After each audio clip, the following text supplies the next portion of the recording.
live with the pre-show.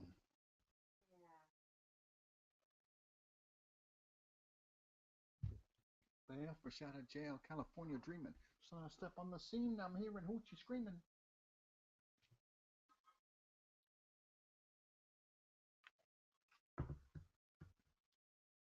In LA.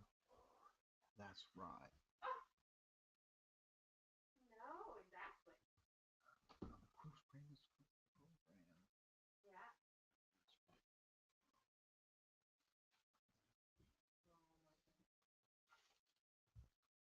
Say what you say. Give me that bomb beat from Dre. Yeah, then that's not. No, it's just that she's. Like top 4 of my beers called dry amber, as opposed to wet amber. Yes, they do. South Central. Oh no, me too. Me too. Same is close enough. Yes. Yeah. Yeah. Yeah. Oh, for sure.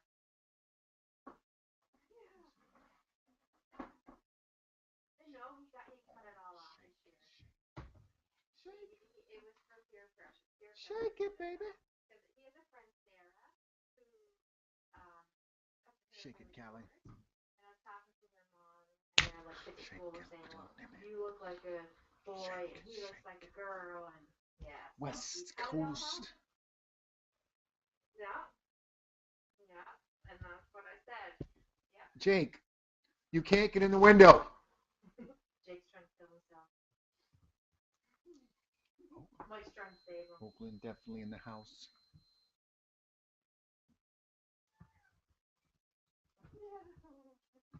Pasadena, where you at? Oh, I know. Inglewood. Yeah. Even Wood, even up to no good. Even Hollywood been trying to get a piece, baby. No. Sacramento. Sacramento, where you at? His shirt, because he later got his California. I don't think I can get the sand troopers Now, in. he I wanted wouldn't be in the shot hardly. that was freezing cold in the winter. And I'm like, no, in the summer you can shave it close. Sam did that one time before, and he wants to. I said, but you know how to pull them. I was like, no, you would freeze your freaking head off. So he's waiting to cut his short, but it's still strawberry blonde is all always beautiful. And now the sun's at you get on this golden. I'm not doing anything illegal before I get on live on the air in case anyone's who's not watching. I hope that's Evan. You're my lawyer in case I ever get arrested in the States. Even if you're not a criminal attorney, probably like a real estate attorney. Plumbing attorney. Maybe not even Evan. That'd be funny. 8:30. We got a half an hour until the boys join us. I didn't realize it was quite so early. We're 2.5 years into paying it off. I'm listening to Guns N' Roses right now. You Could Be Mine. I think it's You Could Be Mine. And so like I said, we're 2.5 years in, Yeah. and then after we pay it off, we have a 3-year grace period where we can't apply for credit, but now Go on, trigger. I can go Get to burn and I'll get your heart in two. And I'll leave you lying on your bed.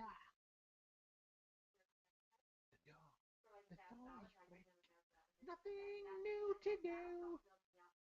Think we've seen that movie too. I love that this shit's just out on the internet. On YouTube for anybody to think how much of an idiot I am. Oh, I know. I can't wait for you to go visit. Well, my notes are digital this week. I could put them on my phone. That's what I could do.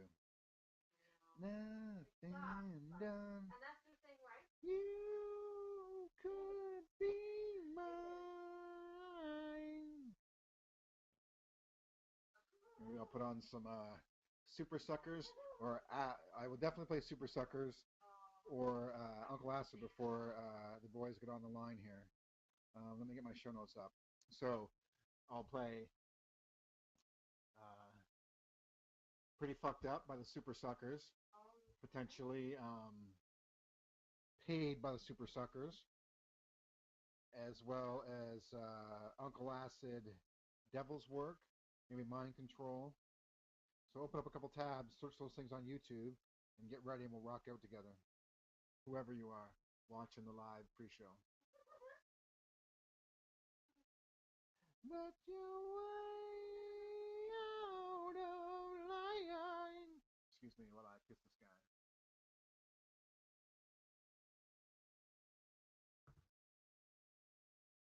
You could be mine.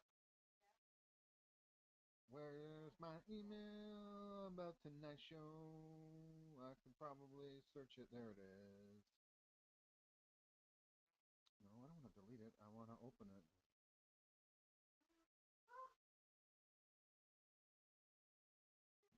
Excuse me.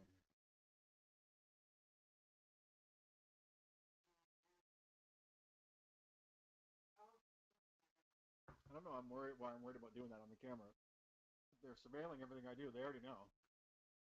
I'm not talking. I'm talking on the internet. You're just there. You're in my space while my shit's going on. So. I haven't seen a lot of my friends in the last few months. I've pretty much been working and been writing or been with the boys. It's been head down. You could be mine. So, I have to wait for Renee to leave till we can rock out, and she's on the phone, so that has to happen. Yeah, exactly. I'm writing books there, and a lot. My friend Trudy doesn't live here anymore. Anne's is gone. Our friends on the street moved to Newfoundland.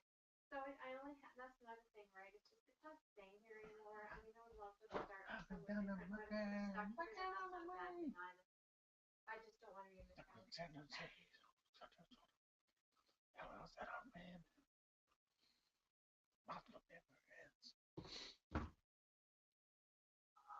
So in case whoever is watching you've never watched before, the podcast doesn't start for about a half an hour yet. This is just me getting drunk before the show starts, which is something I invite people to watch me do via the internet. Ragnar Lothbrok. With your bit slap rapping and your cocaine tongue, you get nothing done. Could be. Can you see the Nova Scotia logo, I wonder? Probably pretty small when it gets down there. I should change my filter. Enhanced. Enhanced usually looks good. Yeah, she probably won't. I'll tell her to text you. You could be mine. That's really bright. You can see everything though.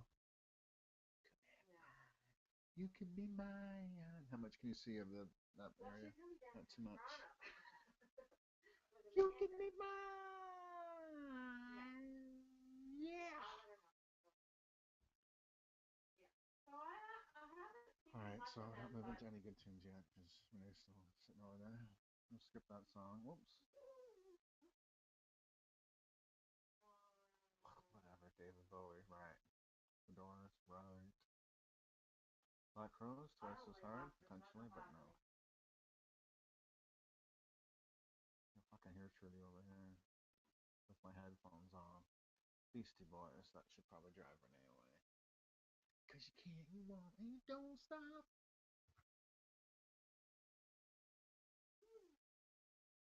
Come and rock the shore shop. You who? Somebody told me no social yesterday, and we're just in the park with the capsized body. 1, 2, 3. If you want to do the time, then come see me. Sidewalk Fair in the new Rick Ryman. It's always quitting time and never quitting time. It's not always quitting time. It's never quitting time because I rock the microphone. I don't think anything's going to get him. I think Calamari wheel. Someday, and that's going to be it now. Yeah. Yeah. I think AK has got some health issues. I'm not sure the severity. That was rock the room. Don't stop. No. Don't stop. Can't you won't you don't stop. Come and rock the show shot. Yeah, and then Kev just passed away. The kitchens. I don't know. Let me see any of the detail on that shit. I come correct. Yeah. Go from this end. Yeah. hip And he hop. didn't get any treatment or anything like that. No, he just, yeah. And that's a lot because I got my share. Yeah. It's like my own dolly. Yes. Take. Yes. Yeah. I'm like Luke Perry. I'm very on. I'm pretty sure that's not Luke Perry they say there, but. No, I say they have Pony. Uncle Ross. I wouldn't say hey, Never quitting, so won't you miss it? I gotta be the pour a pint without that funny worm. Guys. I know. Yes, it's fun time, because you can't, you won't, and you don't stop. And you don't stop. Mike Day, come and rock the shore shot. I know. She always looks shiny. Respect to the end. So funny though.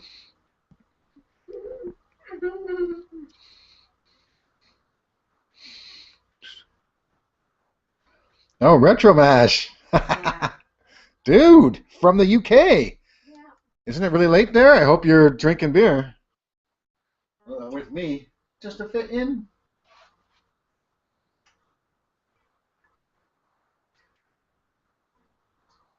Yeah. Like my belly got the ill communication. And you don't stop. And you don't stop. Going in and rocking the shore shot. Boom. Oh, I forgot to tweet any of my pints. God damn it. Well, you'll get Hashtag is already dead. That seems really bright. Let's change the fucking filter again. It's so hard to get home.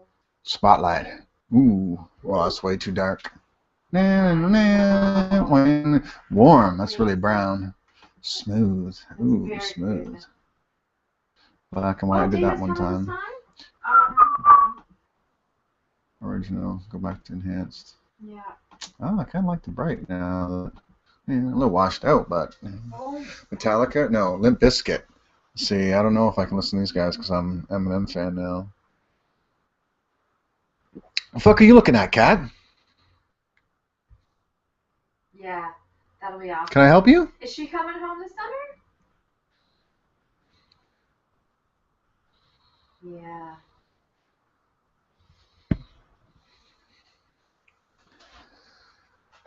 Excuse me. Excuse me. Excuse me. Yeah, do it. Oh my goodness. Oh. We're gonna win the world today. And you don't, yeah. Comes up good because I'm gonna live my life like I should. Yes.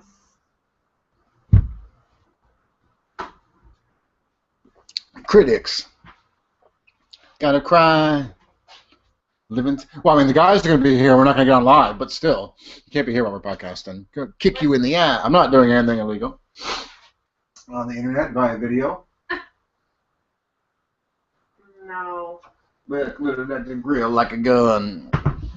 Knocking the flat just like a Lucas and roulette, and just make us in a bet.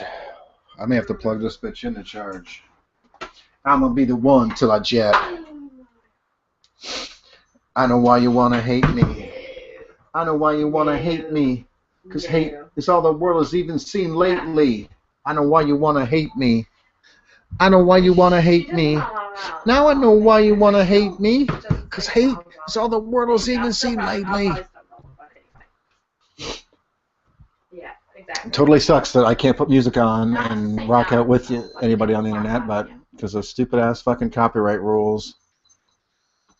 Let's skip Limp Bizkit. No, I don't want a new fucking version of fucking iPhone software. So freaking bad, Bruno Mars. Yeah. Yeah. B-52s, no. Yeah. Rolling Stones.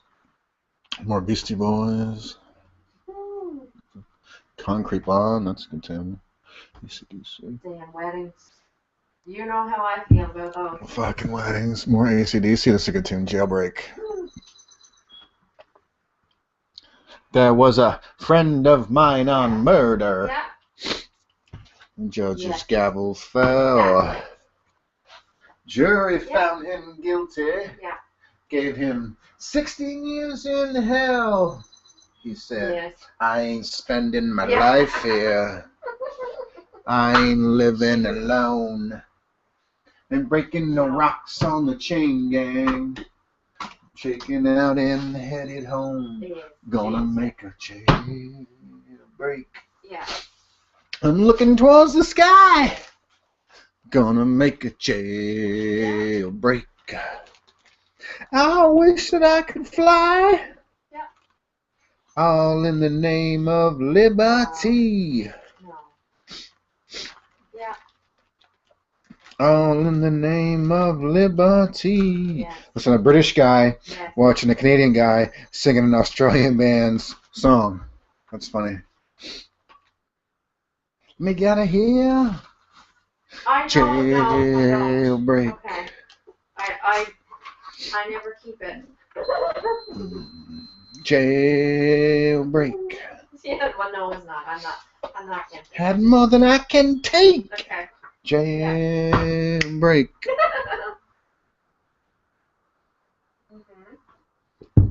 Hey, don't repeat any credit card numbers or anything like that over the phone, okay? Because I'm on the internet. Oh, sorry. Go back because Big Mouth there was talking. Yeah, I got the first 4 numbers. I need the next number. I'm trying to protect privacy. I'm not doing it. I didn't know. I'm listening in. And everywhere, Mhm. people starting to scream. Okay. Big man lying on the ground with a hole in his body where his heart man been. It's all in the name of liberty. Okay. So. All in the name of liberty. Okay. So I got to be free. Okay. All right. We're not going to wait for every day. We're just going to put out my songs because the guys will be here soon. Yeah. And I need my Well, the character. Marine Atlantic, I mean, before Super they used Suckers. to just take a percentage. Now they have to pay the whole shit. 1 album, 2 songs. We'll play paid first. So, I don't know Okay, if so that's going to be all right or not. Retro Mash, I'll give you a minute to go. I think Mike is your name too, Mike. Yes. Give you a second to get that ready. I it online to see how much it would be. It's like a 7. Ideally, though, if you open up those tabs already, you should be ready to go. I send you $200 Okay. now. They were racing. I'll play that next after the song, so you have plenty of time in case you're pissing or banging your wife yeah, or that's something. me and Mom and They the were boys, chasing. and I have them coming back, but not going over because when I go over, I go to Spotlight. so I don't have day crossings aren't as expensive as Right. night crossings. You want a toe? I can get you a Okay. toe. You want a toe? I can get you a Then fucking toe. Okay. They made it that out. now. And the password With would be the the one bullet that you in gave his me, back. all lowercase. Break. No, nothing. Just her name. Yeah. Jailbreak. So I'm gonna send that now when I go upstairs, and then I'll put it through Jailbreak. on the credit card, on your credit All right, card. that's enough time. Are you ready? Are we all right? I'm gonna count down 3, 2, 1, and I'll go. So 3, 2, 1, go. Double click. Oh, it didn't work. There we go. I'm probably off by a slight few seconds. This is a kind of acoustic I'll be song, rich soon. but it's a good fucking tune. I saw these guys open up for a band called Nashville Pussy, That's great. and these 2 songs kick my ass. No. This is too long for me to go. This is too far to go. But in a devil and a day on the work. Hold on to tip and I'm weighing I can't take another day. But you have to press on 'cause there's no other way. You gotta work and you gotta get paid. You just know. Yeah. Dean's one of them. See, I just put my heart on ice. Thought out when I'm home. So just might need the rest. So it don't break when I'm alone, and the break when I'm weighing my brain. I can't take another day. 'Cause there's no other way. You gotta work and I gotta get paid. I gotta work and get paid.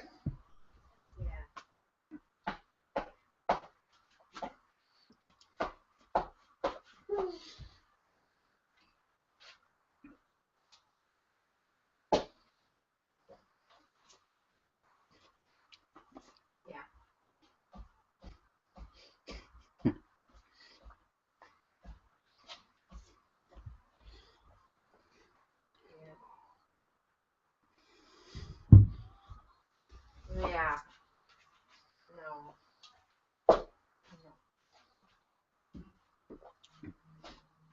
Yeah. Have you heard from Aquaro? Or where is Aquaro? I know nothing about Aquaro. I don't know either.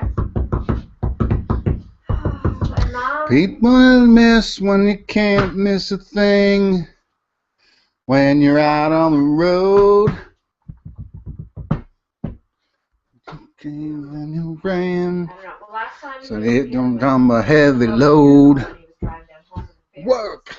Put my heart on ice. Thaw it out when I'm home. 'Cause I just might need the rest. So it don't break when I'm alone and the breath. And I can't take another day. But I have to press on. No, she wasn't. Work and you gotta get No, thank God. paid. She stayed, I think. Or went down earlier. No, maybe she I went can't earlier. take another day. Yeah, she was already home. There's no other way. I gotta work and I gotta get paid. Oh, whatever. Gotta work and I gotta get paid. Yeah. I gotta work. Gotta get paid. Exactly. All right.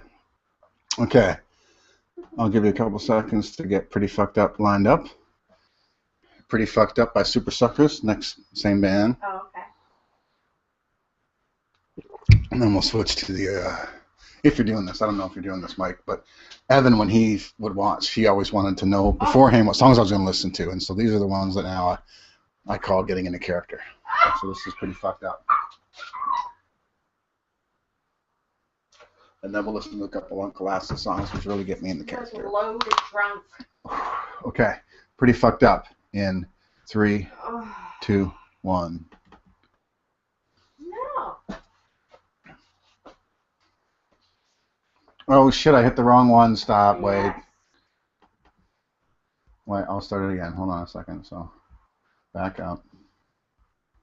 3, 2, Yeah. 1. With him today, Yes. but it probably won't die. But it sure feels that way. I used to be strong. She used to be tough.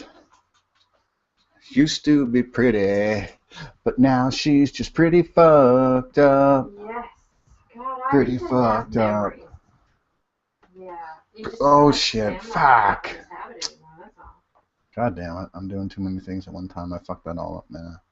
Pretty I fucked know. up Oh, I now. know. I remember. I have to skip that song. I She never used to be she did pretty. terrible things, But I now remember she's hearing just it all. pretty fucking. Now it's all fuck's sakes. Exactly. I want to see that whole fucking bands Exactly. thing. I double clicked it. That was Oh my why. So we'll have to skip that song. We don't have time to play them all now. Yes. Yeah. Unless the guys are late, but they won't be late when I'm rocking out. When I'm hanging here doing nothing, that's when they're late. Yeah. Okay, so the band is Yes. Uncle Acid and the Deadbeats, and the first song we'll play is Mind Crawler. So cue that up. I'll give you on a minute. No. Oh my God. Actually, you know what?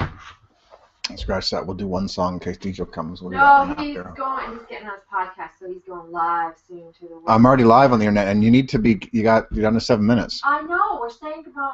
All right. I don't So, talk to her very often. Devil's Work by Anyway, Uncle listen, Acid is what we're you gonna get there play. 20 Devil's minutes, you Work get on the by island. Uncle Acid. Okay. Look for like the that'll be record our version nice. if you can. I'll give you a minute. Because then I can nurse my I don't headache the even next know day if you're before I gotta drive the next day. hanging out, but Well, no, on the 30th, we'll stay. We'll be on the island the 30th. I'll have all night, whatever I'm doing by the 30th, we'll be done. okay. Oh, okay. So I'm gonna play this song now. I'm gonna hit it here now in a second. And, It's actually pretty instrumental, so first straight to the a lot of island, words. and So then ready? I We'll do fish Devil's lunch Work by with Uncle Grandpa. Acid and the Deadbeats Grandpa in with the 3, library. 2, And 1. I'm doing one at like at 2 o'clock in the afternoon, then I'm doing another one at 7 o'clock. Then that weekend, I think I'm going to stay in that area. Or I might even go to St. John's that weekend. I'm not sure what I'm 100%, but I'll be on the road and the boys are going to stay with me on Long Island. And then I'll come back home for Long Island Day and be on the island for Long Island Day to sell my books. And I told them I'd give like $1 from every book to the whatever. Anyway, something. Yes, I'll see you on the 29th. I can't wait to. All right. Okay, then. I will. All right. Oh my God, wouldn't that be something? Be crazy. I know. All right, I love you too. Okay, thank you, darling. Bye. Bye. It was late at night when I got the wire.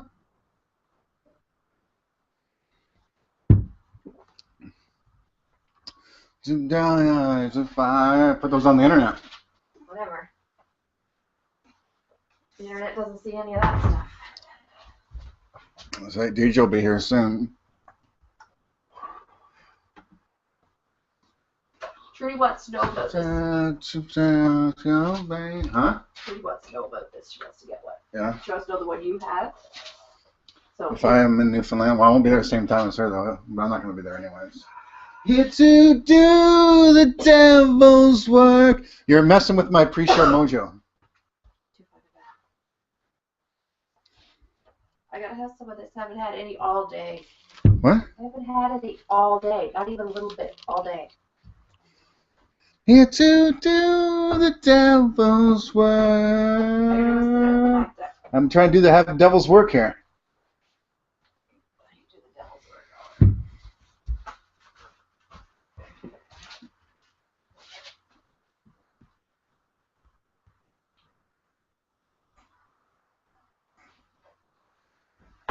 The dates of heaven. Missed most of the song now. 3 to hell and to 7. The TV screen. Excuse me. I am death to things unseen. I'm a devil, and I'm here to do the devil's work.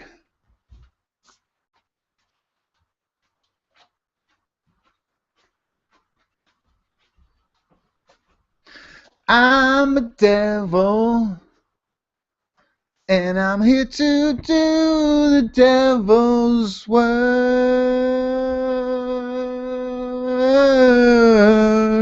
Ready? Here we go.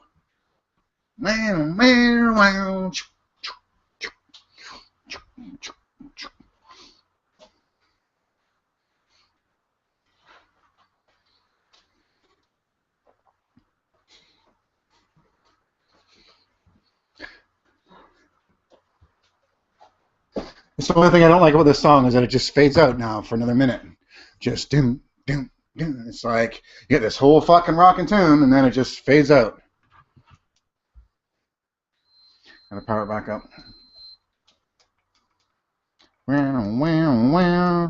It's gotta warm back up.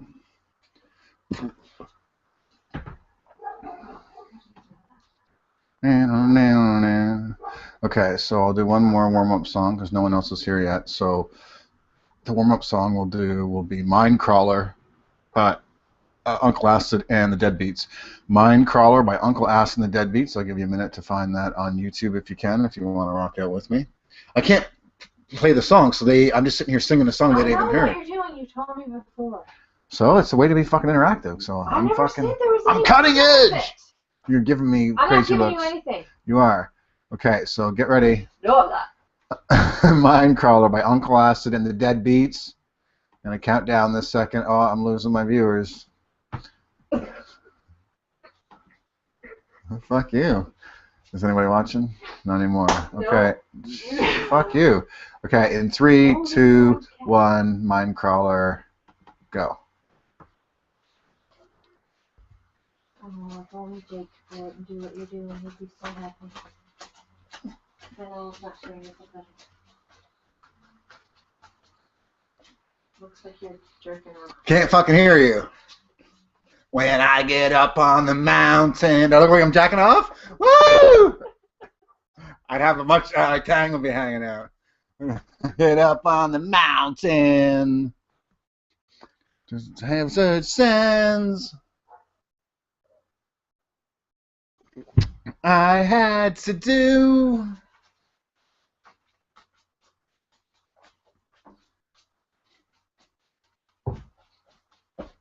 A motorcycle and to the gates of hell. I took a motorcycle and I took you as well. And I ride my motorcycle to the gates of hell. I had to do. These songs fucking are awesome. They're just like ripped out of Hellblazer magazine. Wanna know? I wanna know just what you can do and what you done to me too. I wanna know. This stuff's just out on the internet. That's what you can do. Second warm-up pint. Guys are not here yet. 9:01. Show should be starting now. Hello and welcome to the Atomic Geeks Podcast. I'm your host and only participant, Mike Downs. Walking down on the mountain. Just killing time, broadcasting on the internet, trying to build an audience, baby.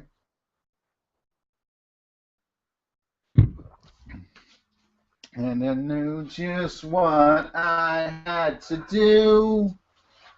Oh, here's Christian. I want to know. No picture yet. No audio. I want to know. Oh, there he is. What you can do. Hey, fuckface. Hi. We're live now. We already have 2 viewers, so just so you know, don't say any personal or credit card type banking information. All right. So I was measuring my penis today, and thank goodness it's just as long as it was yesterday. That's not what I wanted to do. Oh, there's DJ's here too now. We're all ready to go. Asked me to measure. We were going to compare. And Yeah, I was just saying in case you didn't hear that, DJ, we are live. I've been doing the pre-show, rocking out with the internet. And by the internet, you mean one person. By any one person. yeah, we're just talking about podcast penises. Oh, yes. It's a forte of ours.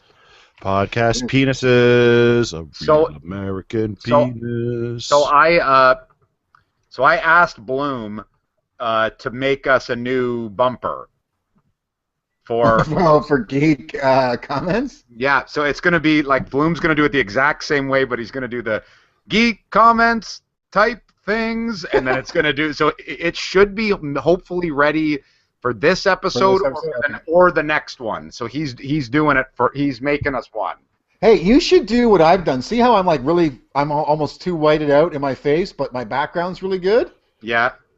That's the filter up here. If you go up in your top right-hand corner there, D. Giovanni, like click on it, and it should say it should go up and say enhanced or something. Up by the live, you see where it says live? Do you see that? Yeah. It says Brighton. Click on that, and I'm on Brighton. Change yours to Brighton maybe, and it'll pump you up a little bit. So what is it in settings? No, it's right up by live, but it's not there until you go up there, and then it shows up. It should say probably say original or enhanced maybe. Does it say enhanced anywhere? I'm just seeing settings. Turn camera on. Adjust bandwidth. Mute microphone. I don't know. You don't have the same shit I have, I guess. But like up in the top right-hand corner, see, I've got like a bar up here, which is on my control panel. But then when I mouse over there, it says brighten, which was what was doing, or no, enhance is what it was before. That's what it normally looks like for me. And then I was like, oh, let me play with this like I did before I went black and white. I'm like, oh, that looks, my action figures look much brighter. See, but I don't have that. I'm just looking at my, because I've got Is it a toolbox or something? yeah, is it in Toolbox? I'm not in Toolbox. I'm just regular. I'm in HD. I don't know if that makes a difference. You can be in HD? How do you do that? My settings are all set max because, I mean, I have an HD camera because it's a Mac, you know what I mean? So. Yeah, mine is HD as well. Mine says HD. Yeah, HD 720p. So yeah, over in the like, do you not have a live? Yes, I'm looking at that. I'm clicking on my mouse is right over the live. Beside it is the Hangout toolbox. Yeah, I don't know. We got different interfaces because when I mouse over that, it comes up and it said enhanced, and I clicked on that, and there was a bunch of options. I have I no changed one. enhanced because I've just got settings. Like You're I not can, enhanced. You're just like normal, but I'm like an X-Man or something, I guess. so where like I'm genetically modified. so where the like how do you minimize the Hangout toolbox? You can't, once you have this fucking thing on. That's why I don't have that shit on, so I get my full fucking. Christian, can you minimize that once you open it? No way. If someone is watching this fucking podcast, they got to it via Twitter. So what do we need to have a ribbon on our fucking bottom of our screen saying what our name and Twitter is? If you've already done your Hangout toolbox, go back to the left and then click the Hangout toolbox again. Okay. And then All right, it disappear. So now I'm up in the corner by live. What's and Q&A? I'm not seeing That's Q&As to take audience questions from people who are watching. So where the fuck is Oh, this? so if they're watching, they can push that Q&A button and send shit to us? We would have to one of us would have to do it, and then enable it, and then that would enable them to then ask us questions. If they're watching it via, if you're watching on Apple TV, that wouldn't work. But if you're watching it something, you know what I mean? I don't know. You could try clicking that and see what happens, Christian. I mean, you know. Yeah, it says not active or some shit like that. Okay, well, let me see if I do. Hello, Internet people. Good to see you. Yeah, we're just trying new stuff all the time. Sorry, that's the way we roll. Making Mike Downs even more white than he originally was. That's right. We have 3 viewers. Oh, it is disabled for everybody, so it must have something to do with their probably it's Google. They're probably fixing it.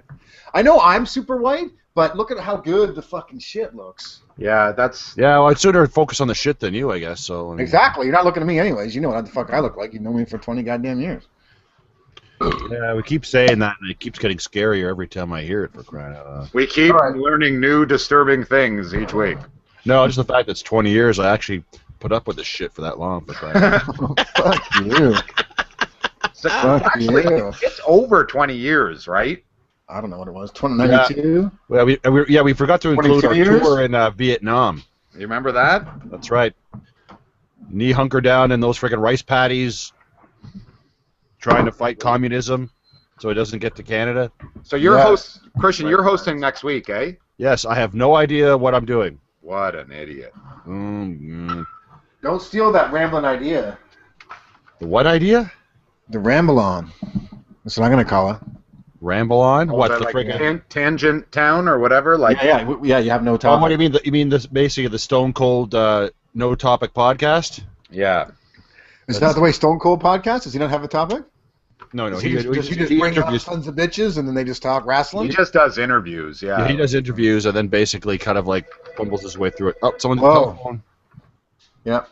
Can you turn that ringer down, please, babe, too, when you answer that? It's not usually that loud. Oh, speaking of which, yes, mine's on silent. Okay. All right. So I'm the HOST. Okay. One thing I'm wondering, because this will be the only week to do it based when it drops, should we Through to the Atomic Geeks crossover series? that June 21st date? Okay, why don't I throw to you, because you know what all that is. Okay, yeah. All right. Off the top of your head. Okay. So we'll do that for Geek Commentary. Oh, you're not going to do geek comments? No, I said we'll do that before Geek Commentary. Okay, right. Because it's network specific, right? So let's get it out there. Yeah, okay. So yeah, Okay. just get lost in that shit that people skip at the end of the show. Yes. Fuck you. What, Atomic Picks? We thought people skipped Atomic Picks for crying out loud. No, they just skip the. No one listens to the Easter eggs. Clearly. Actually, it's clear that no one listens to the podcast. I think that's what. Period. I think we've validated that now. No one listens to the show. There are people who recommend things, and I'm like, clearly they're not listening to the podcast because we've mentioned that. So that's what makes me think people don't listen to the Atomic Picks. But anyways, let's not. Yeah, I go What? Like they there. ask us to be good? Is that what they say? What? No, I don't know what I'm saying. I'm trying to make jokes. That was I a don't terrible think you know joke. what- That was. Well, get ready for another hour of it. Christian knows. Get ready for it. Not an hour. It's like 90 minutes. Come on. Yeah. Wait, Becca Joe just tweeted. Did she? There, I saw. Oh, She Becca watching? Joe's watching. She hasn't watched it that's for a nice. while, has she? Hi, Becca Joe. Her dad just walked in the room while she's watching the podcast, and we're probably saying something rude or So ignorant. anyway, back to giant penis talk here on the Atomic Geeks Podcast. That's probably what you were saying. It was probably the internet penis thing. I tell you, I saw this one Becca giant Joe, penis. I was you like, are a wow. grown woman. You can watch a podcast about penis all you want. Big as my arm, and it could be a urine stream that would go across the entire state of Denver, or city of Denver.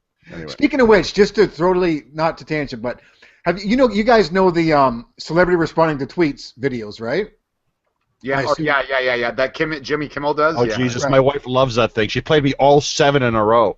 Okay, Yeah. and so the most recent one, do you see Sylvia Vergara when the person's like, she Yes. talks like she has a dick in her mouth, and she's like, what's wrong with me having it? What's wrong with having a dick in my mouth? And What's I'm like, right- yeah. that That's is the very- best response ever. Yeah, that's pretty funny. Yes, we love her. Okay, so I guess order will be Christian DiGiovanni and then Michael Nielsen. Yeah, so any of you jerks who are actually watching, again, thanks for watching. If you want to comment on something that we may actually mention in the podcast, Twitter, the Atomic Geeks, or any of us, and we might think about saying some shit, I guess. Live Yeah. during the show, yeah. Yeah, if you're watching on Google or stuff like that, it's hard to respond via any of that shit. But if you tweet, then it's probably more likely to get seen. So, Yeah. without further to do, And any a lot questions, of- you guys? A lot of emoticons in the tweet, that's also very important.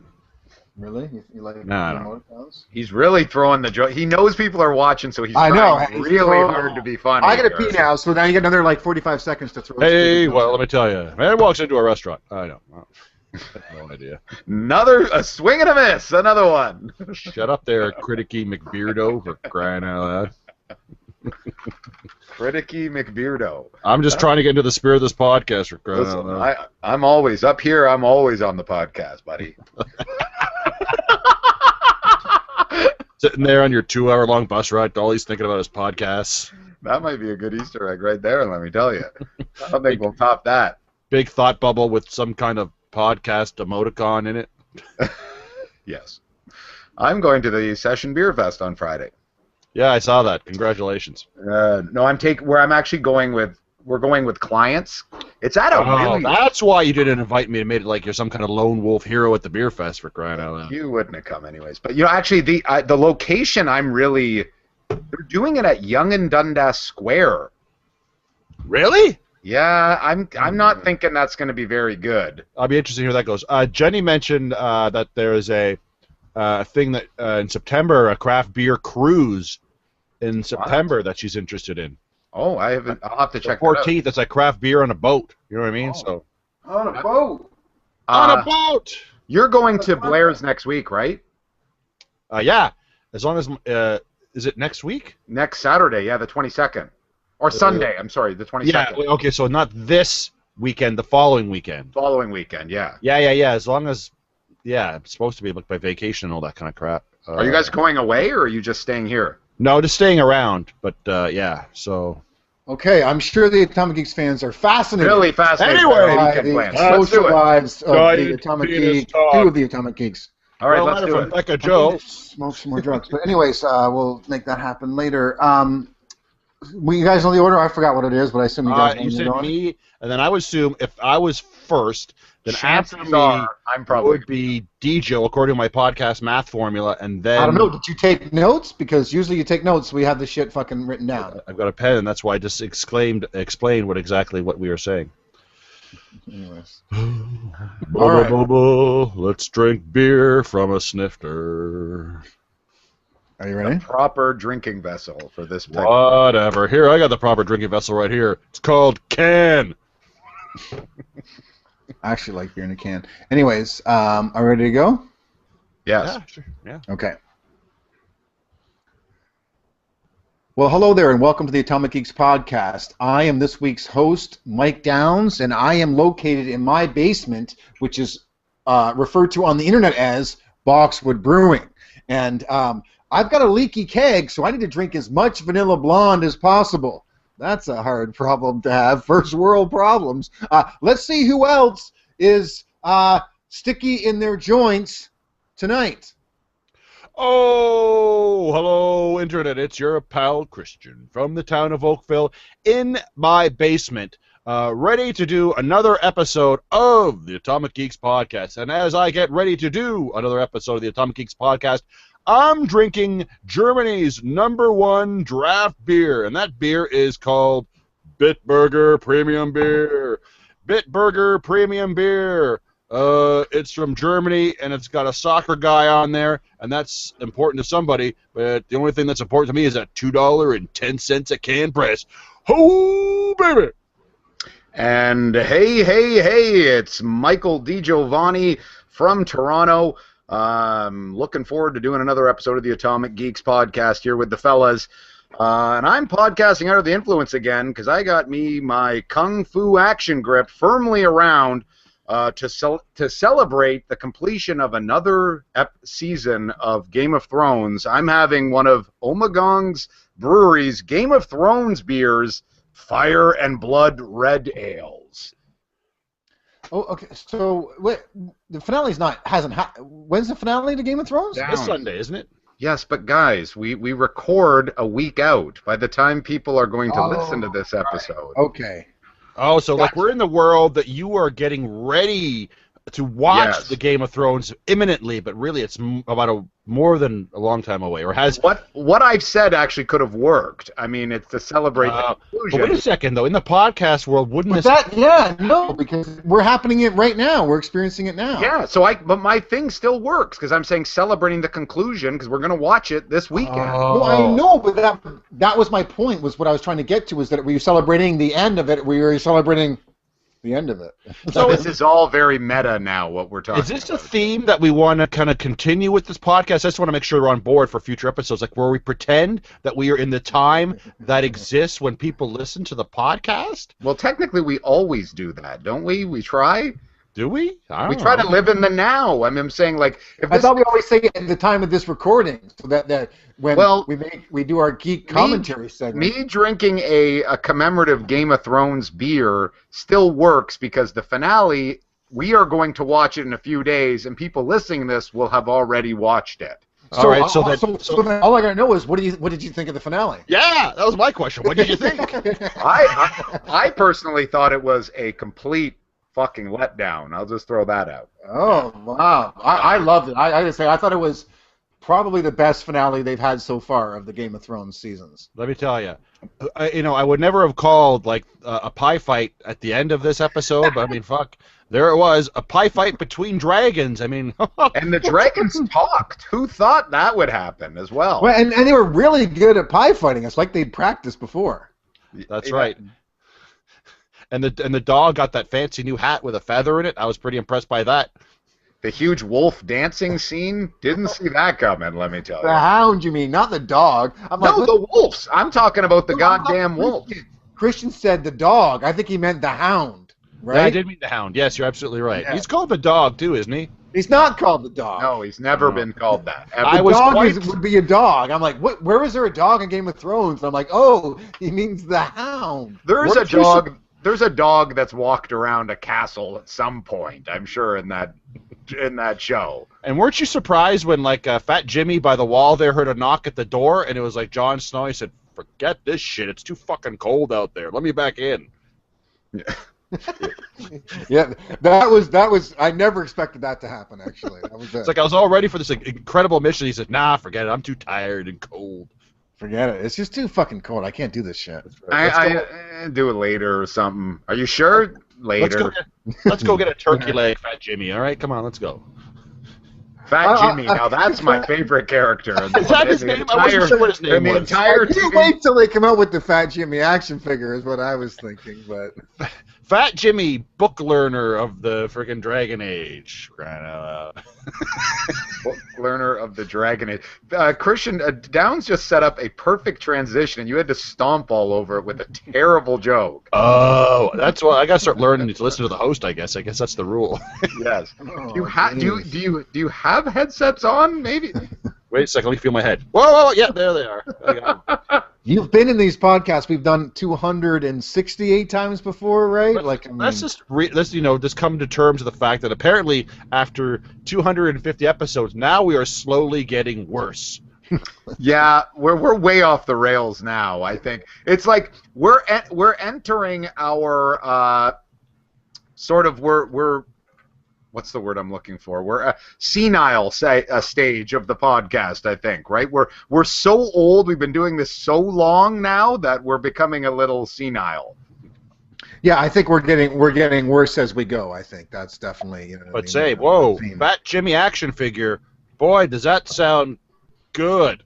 Thanks for bringing us back around. Yeah, thanks for if we were the WWE, it'd be like trending now, Fat Jimmy hashtag Fat Jimmy action figure.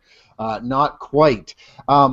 However, before we get into our topic, and even before we get into our somewhat appearing segment, there was kind of a bit of a bigger news item that usually happens around this time of year. So why don't I hand it over to Mr. DiGiovanni to explain to you, good listener, about what's going on in the Atomic Geeks Summer coming up. Yeah, as loyal listeners to this show know, we have done every summer marks the Tag Network Summer Crossover. This will be the third annual one that we're embarking on. Every year we like to cross over all the shows in our network, which include the likes of the Cult Film Club, Nerd Lunch, Classic Film Jerks, and countless other great ones. But this year we're going to do something a little different. Sorry, guys. Madeline. So we've got someone just. Hi, Maddie.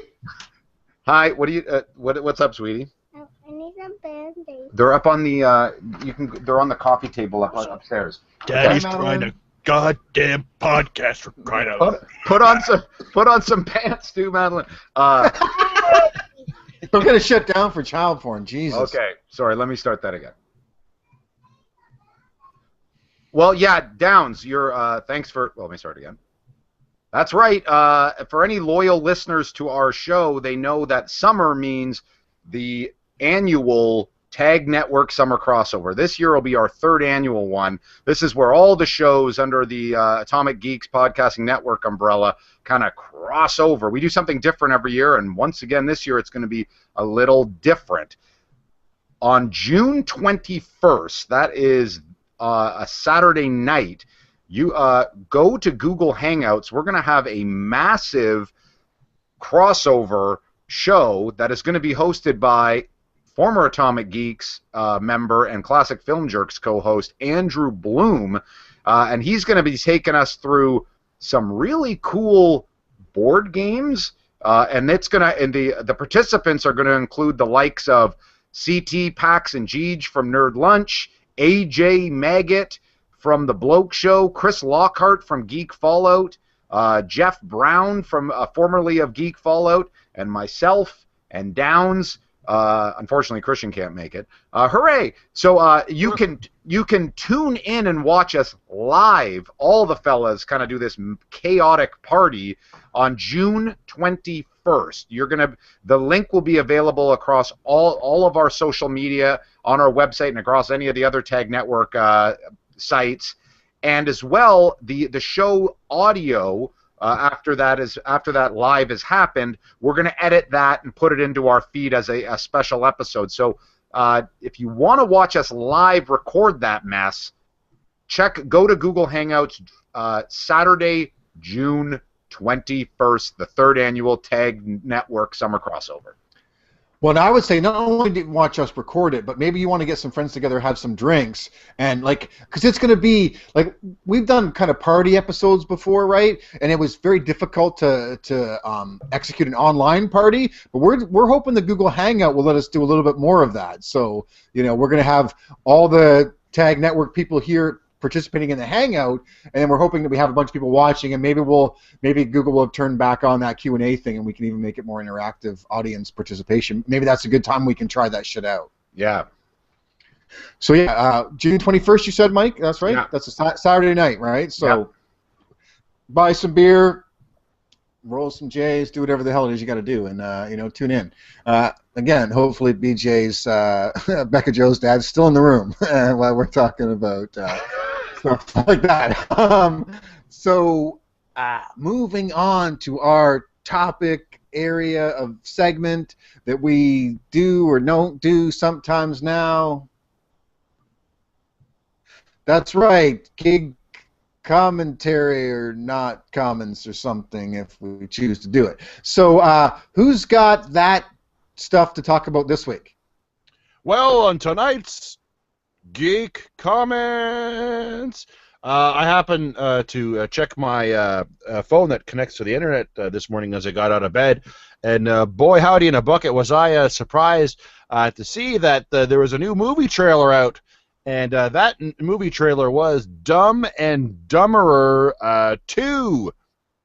And I watched it, and I have thoughts and things and stuff to say, and I wondered what the thoughts and stuff and things to say that you fellas had about the new trailer for Dumb and Dumber.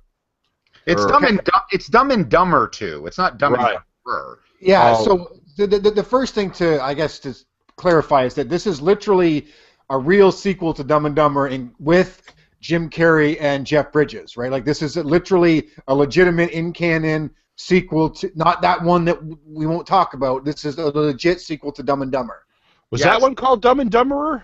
Yes. Yeah, that's the prequel with the young version kids. Yeah, that's thrown out. This is Jeff Daniels, Jim Carrey. What has it been? 15? Did I say Jeff Bridges? Yeah, you did. I just figured it wasn't even worth correcting it because it was amazing. I don't even know how many years it's been. I mean, it's got to be 15, 20 years almost since the original Dumb and Dumber. Yeah, it's not 20 though, is it? It's got to be. It literally, I was posting on the Facebook wall because people shared this with me. I'm a huge fan of this movie, and we watched it. I watched it with my roommate, who I lived with, the year we got out of after Sheridan College. So it's literally 20 years old this year. 1994. It's 20 years. Holy unbelievable. So, that's crazy. That actually, let that sink in. That humbles you a bit. But so 20 years later, making a sequel, to obviously, I mean, to call it a cult classic isn't even fair. I mean, every guy under the age of 50 loves this fucking movie.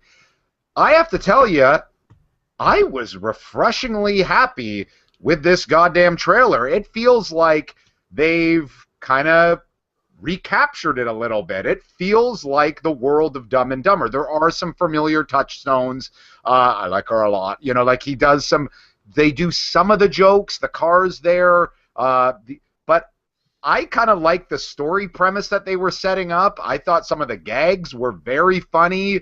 I think both of the guys look like they're giving it their all. I liked what I saw for this. Well, I'm kind of surprised by that. I mean, I didn't necessarily like what I saw. So big fan of Dumb and Dumber, like you said, but I literally, my roommate and I, that we lived out of Toronto, we first moved to Toronto, we watched this every weekend. Christian, I'm sure, would vouch for the amount of times we watched this movie, hundreds of times. And some of these jokes seemed really too much exactly the same as it was the first time. You know what I mean? Like, why is that a bad thing, though? Because it was... I think the challenge you have to do with this type of a sequel is you have to keep the theme of the first one, but not do the exact same jokes. And some of these were literally the exact same jokes. And my fear is, I'll liken this maybe to a video game analogy, which I think maybe it's more relatable. But so, I played this video game X-Men Legends, which was all about 4-player playing the video and swapping out who you are on the X-Men, right? First game, awesome, awesome, love it, can't wait for the sequel. Sequel comes out, and it's the exact same thing, and in 5 minutes I was bored with it. I'm concerned that there's not enough unique jokes for the fact that 20 years have gone by to make this funny nowadays. I can't remember the last time that I laughed multiple times at a movie trailer for a comedy film. And I watched this trailer like 3 times and then showed it to my wife, and I was laughing every single time.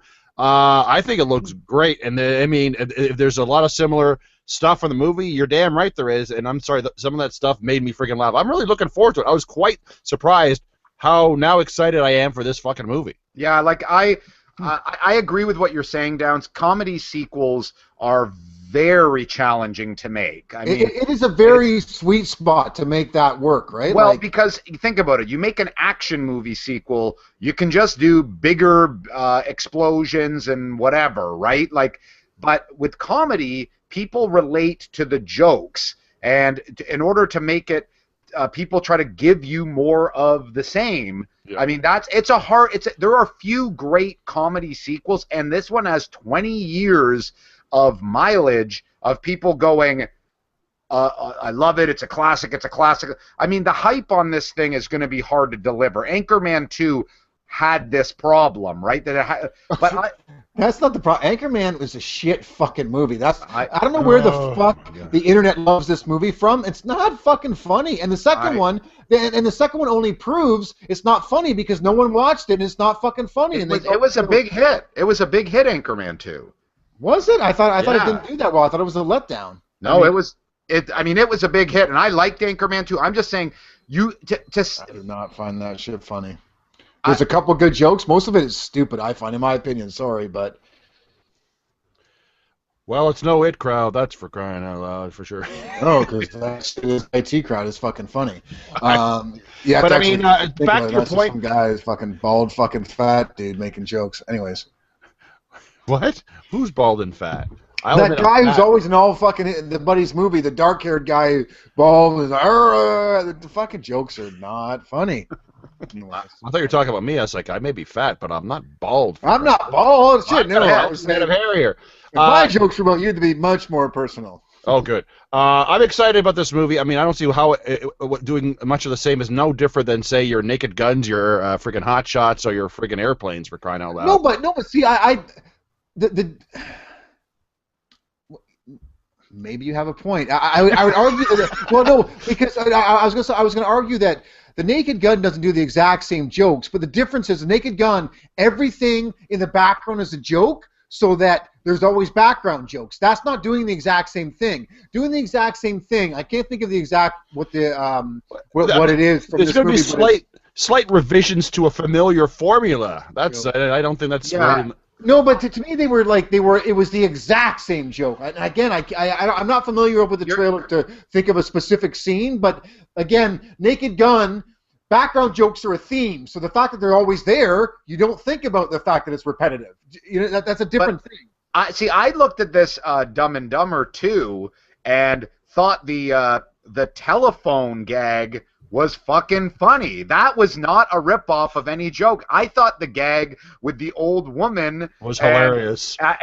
Putting his hand underneath was fucking funny. I thought the gag was that funny. That was funny, man. But that stuff's not repetitive. That's okay. But what I'm trying to think of what. And again, I'm not. You're reminding me now. There were some repetitive things though. And that's what I said. Like in anything, in comedy, in any sequel.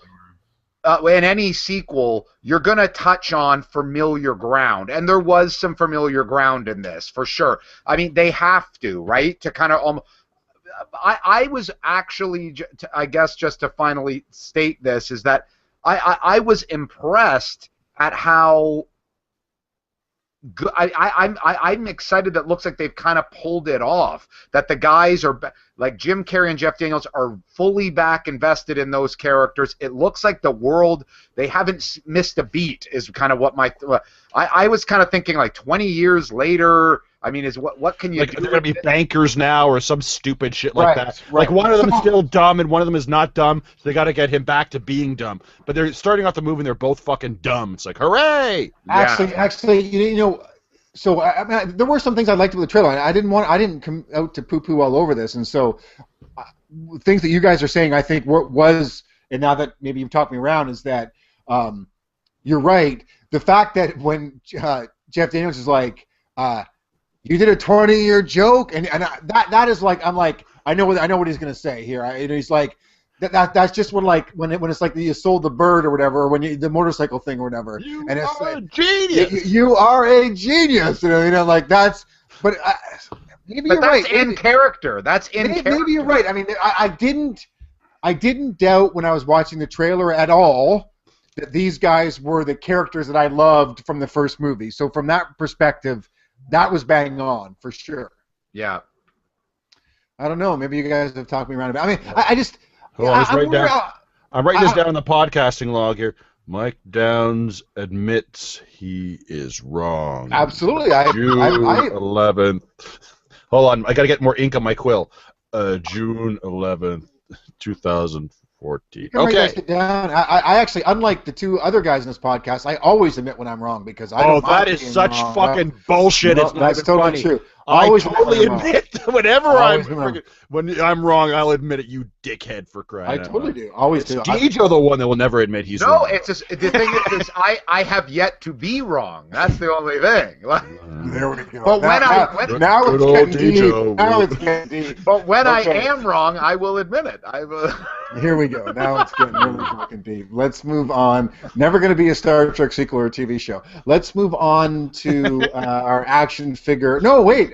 Yeah, we've done the Geek Con. Yes. So, finally, how long have we been? It's like 9:50, almost 10 o'clock. Not really. So we're talking action figures. And surprisingly enough, in 258 episodes, we haven't covered this topic, and that actually isn't a kind of a true statement because we did touch on this topic a little bit on episode 52 of the Atomic Geeks podcast. For those of you who haven't listened to the entire library, because that was literally 200 episodes ago. You may have not listened. 4 to years ago. Was it episode 50 or 52? 52 is the Atomic Geeks Super. The challenge with the Atomic Geeks Super Repair. Yeah, that's our 1-year anniversary, right? But it's 52 weeks in a year. I don't know if you caught that. I admitted I was wrong there. Did you hear that? That's why I totally You did. Congratulations. Fuck right off. And we'll just remind everybody of who the winner of the Atomic Geeks Super Challenge was. Yes. It was Andrew, wasn't it? Andrew won that one. That's from my memory. No, well, again, and you're wrong again. I guess you're right. Yeah. No, it was Mark Curry was the winner of the Atomic Geeks. No, it was me. But we touched on this briefly about how we would make action figures of ourselves. This was something Mark Dury asked, I think, Dejo first or Christian, and then he asked the rest of us to jump in. So we each kind of touched on it briefly. Oh, it was Bloom, actually, I think, is who he asked first, as a matter of fact. So we all kind of touched in briefly. The reality is I think our characters have grown a lot in the 4 years we've done this podcast. So I think we could do a better job of making action figures of ourselves. And the other thing was that I've got a lot more into collecting action figures lately, and action figures themselves have got better. So I thought let's kind of go back and redo that and do a whole podcast just about as if we were making Atomic Geeks action figures.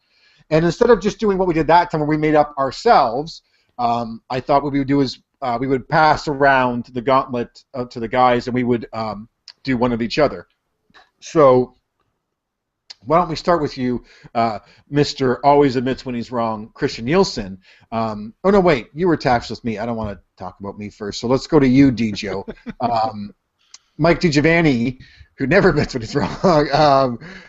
Tell us, so you had Christian to make an action figure of, so tell us right off the bat, I guess, give us an overall description about the action figure that will be Christian Nielsen. Talk about your impossible challenges right here.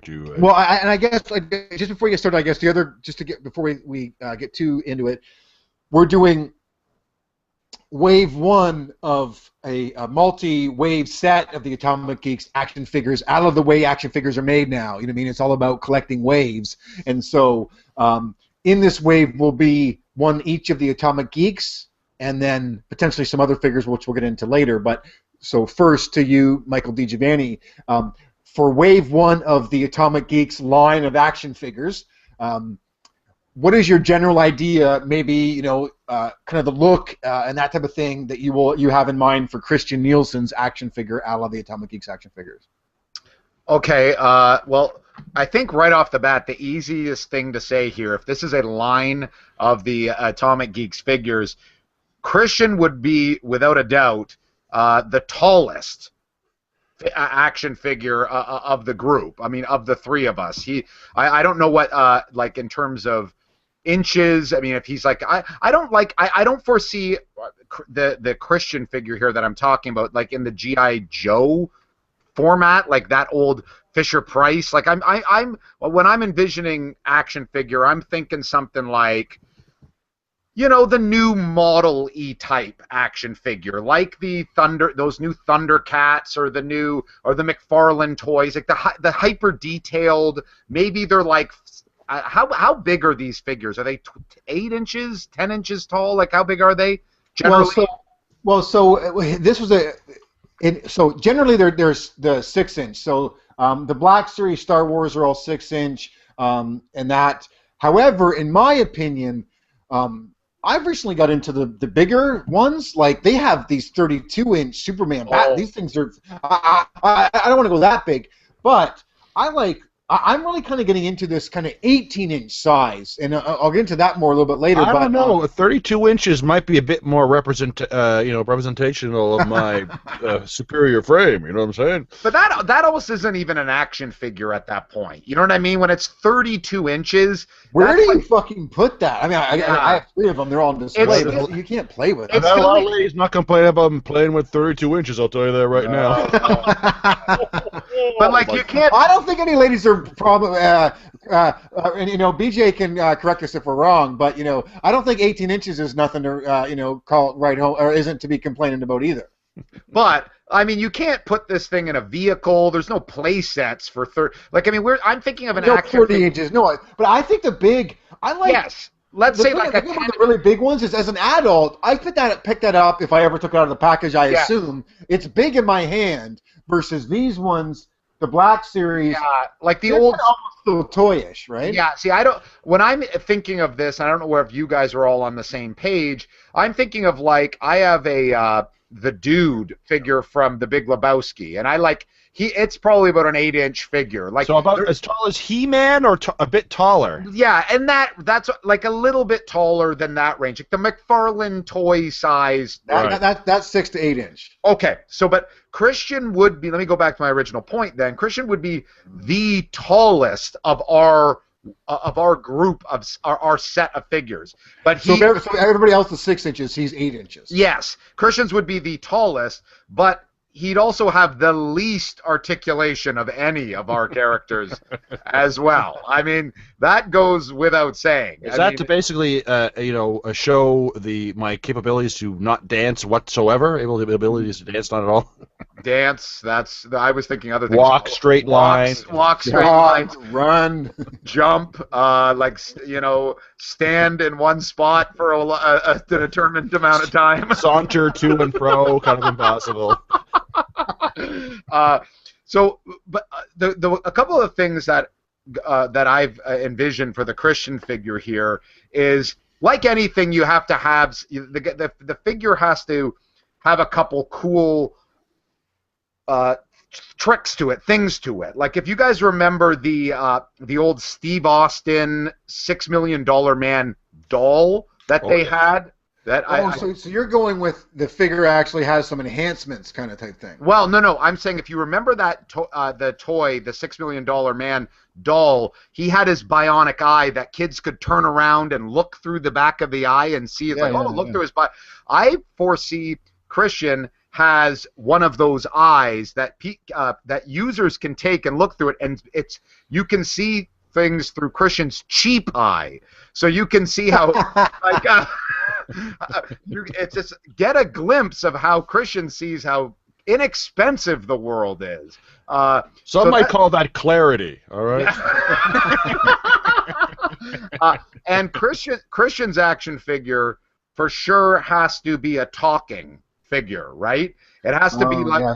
Okay, so voice activation. One of those friggin' you pull a string in the back and I say stuff. No, I'm like that's a bit. No, they're chips now. You're on a stand or whatever, or they're motion activated or whatever. Yeah. Like, it's a bit more sophisticated than that, Christian. Let's give yourself a little bit of credit. But you come with, like, the locked in, like, 14 phrases that you could, things like the most obvious, like he'll say, for crying out loud. But then he'll say, like, that's a whole stack of pancakes I didn't want to eat. Or that's a tough bit of soup to swallow. And can you imagine? Sorry. I'm just imagining some parent unknowingly buys this for her child, and this kid shows up on the playground, and this kid's like, check out the figure I got. And it's like, that's a mean piece of potato for me to eat. And then all the kids in the playground are like, but it'll be that muffled action figure speaker voice. So it'll be like, that really cooked my biscuit. Like, you know what I mean? That was a hamburger that even I couldn't eat. Like, suddenly Christian's action figure is the giant that's attacking the X-Men and stuff, like in the playgrounds, because no one wants him to be a good guy, you know what I mean? He's just big, so they use him to beat up all the other action figures. That's right. Everyone fears the too handsome of the action figures. You know what I mean? Me and Ken, crying out loud, just totally vilified. Ken is arguably the best look. Is he the best looking action figure? I mean, he's the not anymore. Now that this action figure's coming out, Ken is not. Oh, I walked right into that. I walked right into that. Now you have to have some accessories coming with your figure. Okay, let's talk about that. Has to have some stuff in. So hold on. Maybe let's go around the table and we'll talk about some other guys' figures, and we'll come back to accessories. Is that okay? Well, these are things that are not like these are things that come in the box with him. Like in his, like, you know, a guy would have a sword. I have this comes specifically with Christian. So in one hand he has to have an old Milwaukee can. That goes kind of without saying. The other hand, he has a shield. So Christian has almost like if you can imagine, like a knight's shield. That's a long one that covers a good portion of his body. This is his spoiler shield. It hides him from spoilers. This thing, and of course, no action figure would be complete without an insert buddy that you have to have. And Christian's action figure comes with a robot butler buddy. So that really completes the circle right there. That sounds marvelous. You like that, do you, Christian? Christian likes that, right?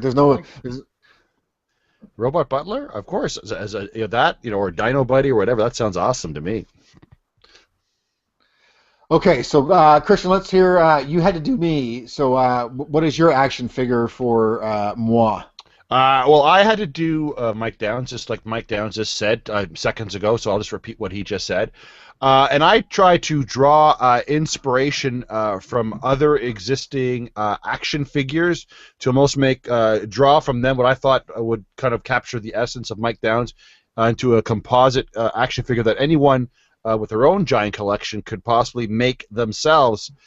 So the first thing I thought of as well is to work with Mike Downs's bottom parts. And I thought immediately his pants and shoes should be essentially, I think, the bottom part of Gene Simmons as the Demon from the McFarlane Kiss action figures.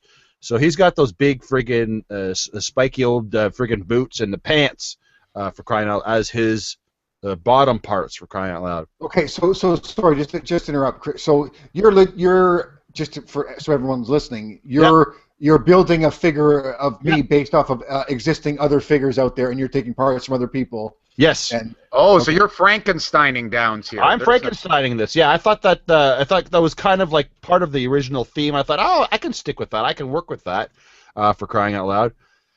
So then came the whole challenge of capturing Mike Downs's magnificent torso.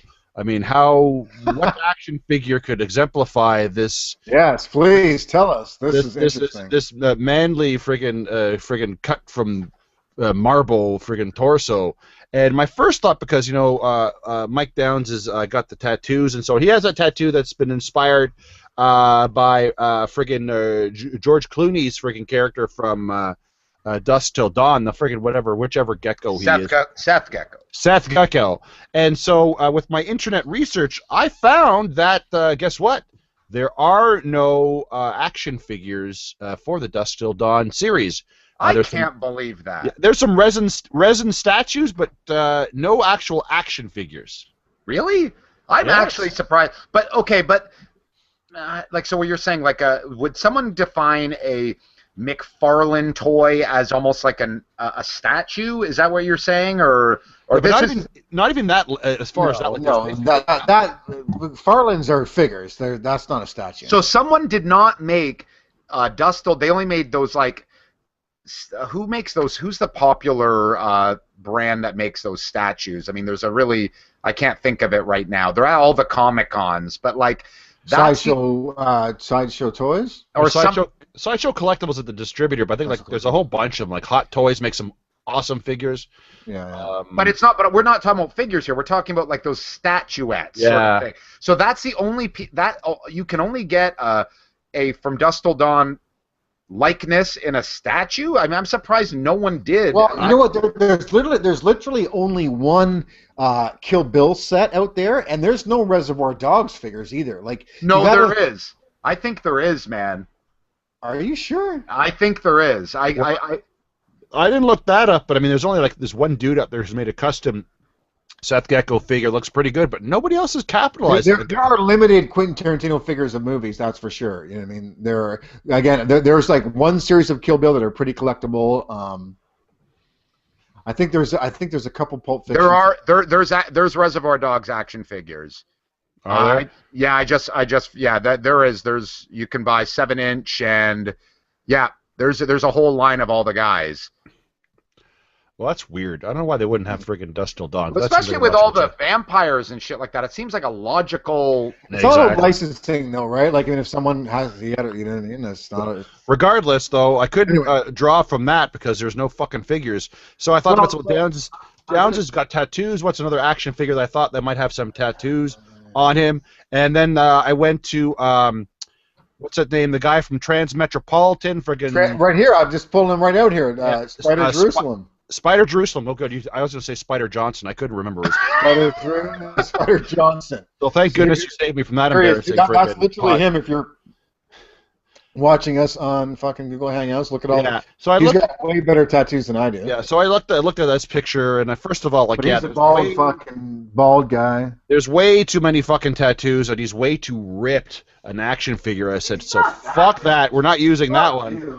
So. Then it hit me like a thunderbolt. I found the perfect inspiration that could be used for Downs' torso in this action figure, and that is the character. Some of you may know this, some of you may not. Is a Gollum from Lord of the Rings. Oh my god! Fuck you! You're a fucking asshole. That's the torso I would use for Mike Downs, and then you have like the ability. You get like a Sharpie marker in the package where you can actually make your own freaking Downs tattoo, and match it to the friggin' representation on the back of the card pack, for crying out loud. Jesus Christ!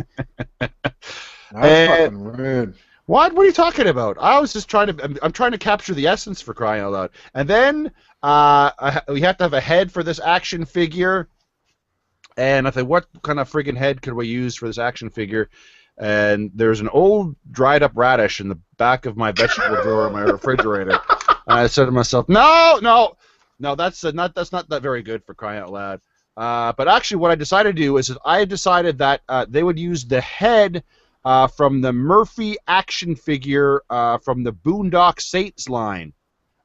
Maybe with sunglasses, maybe not, or maybe... the same actor from The Walking Dead, because I see that character and I think I see Mike Downs in that face, for crying out loud. Oh, you know what? Norman Reedus. He does look like Mike Downs to a certain degree. You know what? I had no idea who the Boondock Saints guy is, but Norman Reedus from Walking Dead, I can see that. I was actually going to think of heads. Okay, who can you use? Could you use Mike Myers as Austin Powers' head for Downs? And then I started saying, like, maybe Face from A-Team, like Dirk Benedict, like but the Norman Reedus one is actually really good. Yeah, because like the faces heads never really totally match how they look on TV or whatever, for crying out loud. And I thought that's not a bad match at all, in my opinion, for crying out loud. What's Norman Reedus' character's name again? Daryl? Is it? Yeah, it's Daryl, right? Yes. Yeah. Yes. That's a compliment, Downs. It is a compliment. Anyway. Sure, yeah. I like Daryl from Walking Dead, sure.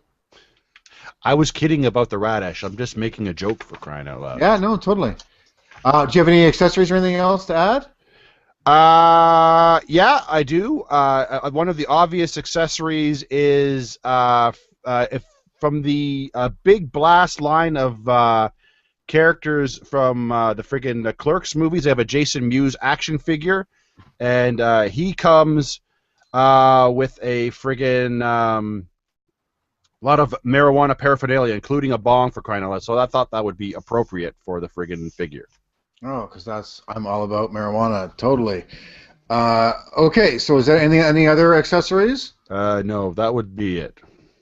Okay.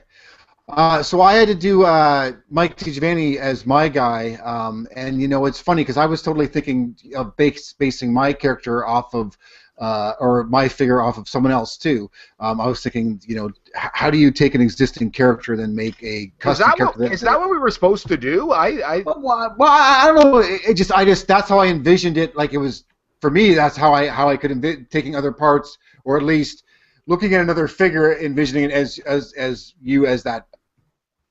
As an action figure. Oh, see, I thought we were like designing, like we had carte blanche here, and we were just making an action figure.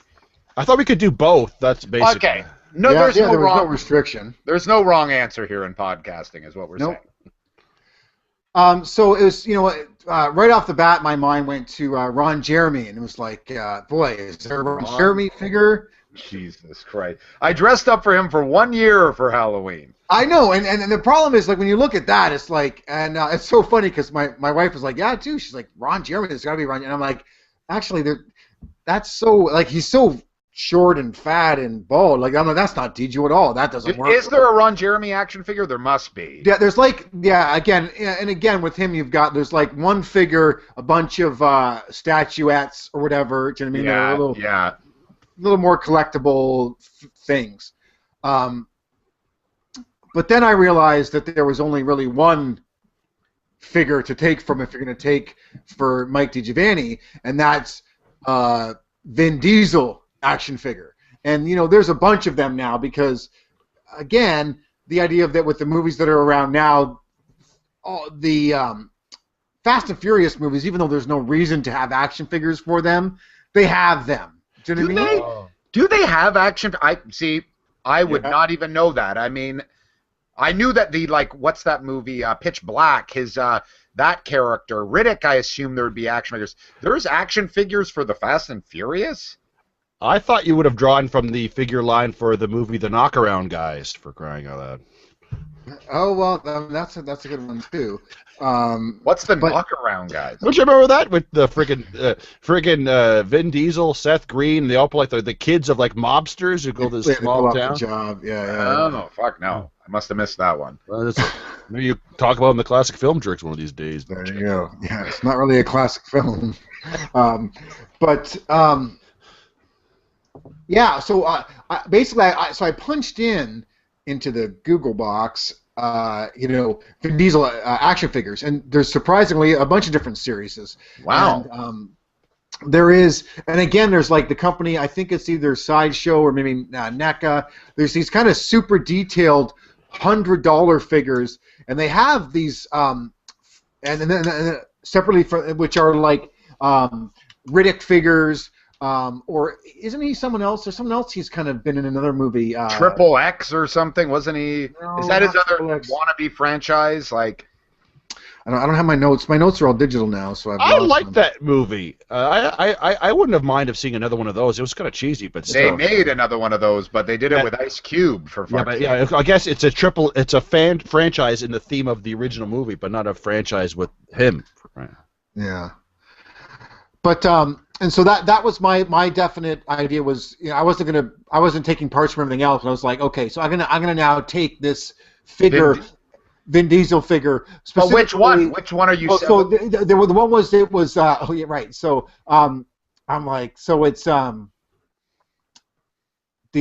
whatever the last Fast and Furious movie is, they have figures for whatever. 42. I think it's 42. Number 42, and I was like, but I'm like, look at that compared to, and then like another tab on my computer is like Ron Jeremy, and I'm like, well, But Diesel's not that cut anymore. Like, I mean, once upon a time he was pretty fucking cut, but he's not Vin Diesel. I'm like, well, that's okay because I'm gonna take care of that with like my DiGiovanni character comes with outfits. So that's the thing is that for those, I assume people know that, you know, you're a bit of a metrosexual guy and whatever and stuff. So the Michael DiGiovanni character has a few different outfits that he comes with. So I'm hiding the bulk or lack of bulk under very oversized golf shirts, is what you're saying. Well, Hawaiian, yeah, like the golf shirt. There's like, you know, the dressed up yeah, exactly. I'm hiding all the muscles because like, or lack thereof. Yeah. Well, because I'm taking the Vin Diesel character. He's got all the muscles, right? So we've got to put shirts on the figure so he doesn't look so muscular. I gotcha. Yes. So like, you know, you've got the golf shirt one. There's like another one. It's like a T-shirt with like a funny, geeky, really obscure T-shirt reference. You know what I mean? Maybe my Ellis from Die Hard T-shirt, which says Hans, booby, I'm your white knight. Something like that. Right. Or I was thinking of like one of your strong bad, but the strong bad might be your ball cap, right? That's a little dated though, man. You got to update your references. The strong bad. No, but it's got to be old school. It's got to be stuff that you know. It's not, you know what I mean? Like, so it's like this is the old school nerd DiGiovanni, and then there's like, so okay, I won't talk about a variant. So there's like golf shirt DiGiovanni, ball cap and T-shirt DiGiovanni. And there's like kind of like a business advertising version of Michael DiGiovanni as well. Yes. And and so the other thing is though, so DiGiovanni comes with a bunch of different beer samples, which are all like in like one's in a chalice, you know what I mean, and one's like in a really weird gold king can, you know what I mean, like they're all like fruity gay. Like, yeah, I was waiting for that. But like flamboyant. Let's use that word. Flamboyant is a good term. Yes. Yes. So all these outfits are in the same packaging with all. I'm sorry. These are not separate figures. No. This is all just like he comes with this guy because he's Mike DiGiovanni. He's got all the like in his pack. Like he doesn't get a packed robot monkey or anything like that. He just gets outfits. So Christian comes with a shield and a robot butler. I come with a few outfits. Okay. You come with a wardrobe. I come with a wardrobe and mobile bar. And a mobile bar. And Downs has drug paraphernalia. Yeah. But Downs, Christian, you had other accessories. You put the brakes on. You had some other stuff. Well, no, not really. I mean, not really. No, I don't. Okay. I mean, one of the options I had was for the figure was that there's a dial in the back of his head that you could switch from, you know, clear eyes to red eyes if you wanted to, for crying out loud. And I don't know, I didn't have much more than that, to be totally honest. So what is that, like the Manny Faces sort of concept for Yes, Downs? Except just with the eyes. Oh, but so is it like drunk face, drunker face, and drunkest I didn't say faces, I just said the eyes. Oh, just the eyes. Okay, that's right. Sorry.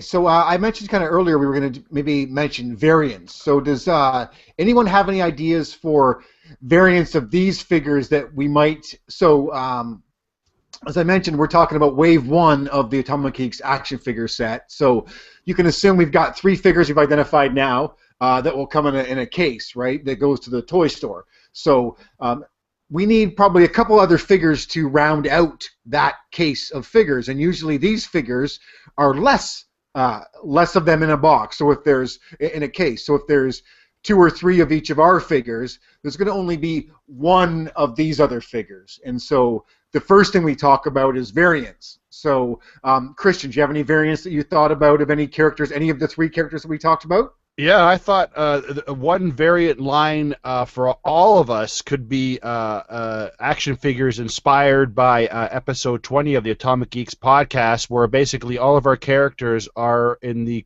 our superhero creations from that episode. Oh, that's really good. That's really good. And so is that remind me and the listeners? That's like the U.S. You were the Cosmic Viking, the jumping guy. That's right. And then I think what is it? Downs was like some kind of a telepath or something like that with a cape. And I can't even remember. I don't know. I was kind of hoping that you guys would remember what you guys did. Dude, that was a long time ago. In a galaxy far away. And then Dijo was, what was he? He was a teleporter or something like that, wasn't he? Yes, yeah, I think that rings a bell. But that's a great idea for variants. I didn't even think of that. Yeah, see, I don't know. To me, that almost thinks. I mean, I like it, but it's almost maybe a second wave or something. Do you know what I mean? Good point. Because there's one of each of us that's a whole wave. Oh, I understand. Okay. So there could be a wave 2. Could be the League of Extraordinary Space Guys. Right. What we're doing in space versions of us. And that one has Fury in it, and I'm not on that, right? So wave, whatever that is, that wave is League of Extraordinary Atomic Geeks, whatever you guys call that, right? Oh, so I was trying to go like, what's wrong with that? I go, oh, variants and waves. Okay, I understand. So that actually so you could wave 2, wave 3, wave 4 could be like the perfect example. Last week it could be the Under the Sea versions of the three of us, sort of thing. Right. Like because if you think of I wonder if we would talk about this. So like the model now, right, is again going to the Black Series, as I point up to them up in my thing in my Google display.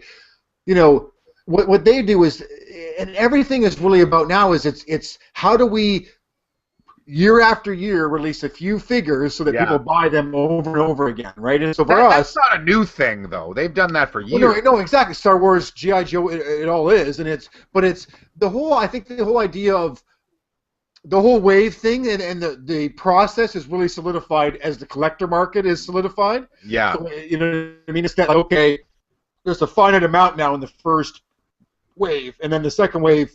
Yes. And the way that we would do that is we base it around those themes of us on the characters in the podcast, right? So wave 2 might include Andrew Bloom or something, or no. So, see, I think wouldn't wave 2 be like a themed version, like to what? It could be, or it could be the Podfathers. You could that which is a theme. Yes. So wave 2 is the Podfather theme, which is us all looking like we looked the first year we did the podcast. Got you. Okay. So a variant then, if I'm trying to understand this logic, if I could throw out a suggestion, would be Big Business Downs would be a variant. Right, exactly. Oh, So for this wave, a ton of variants then, for crying out loud. Totally I do, which is odd because I have characters. So that Big Business Downs is totally a variant, which could be in this wave. Or could be in wave 1. So that is... Or wave 2 or something. But that's something...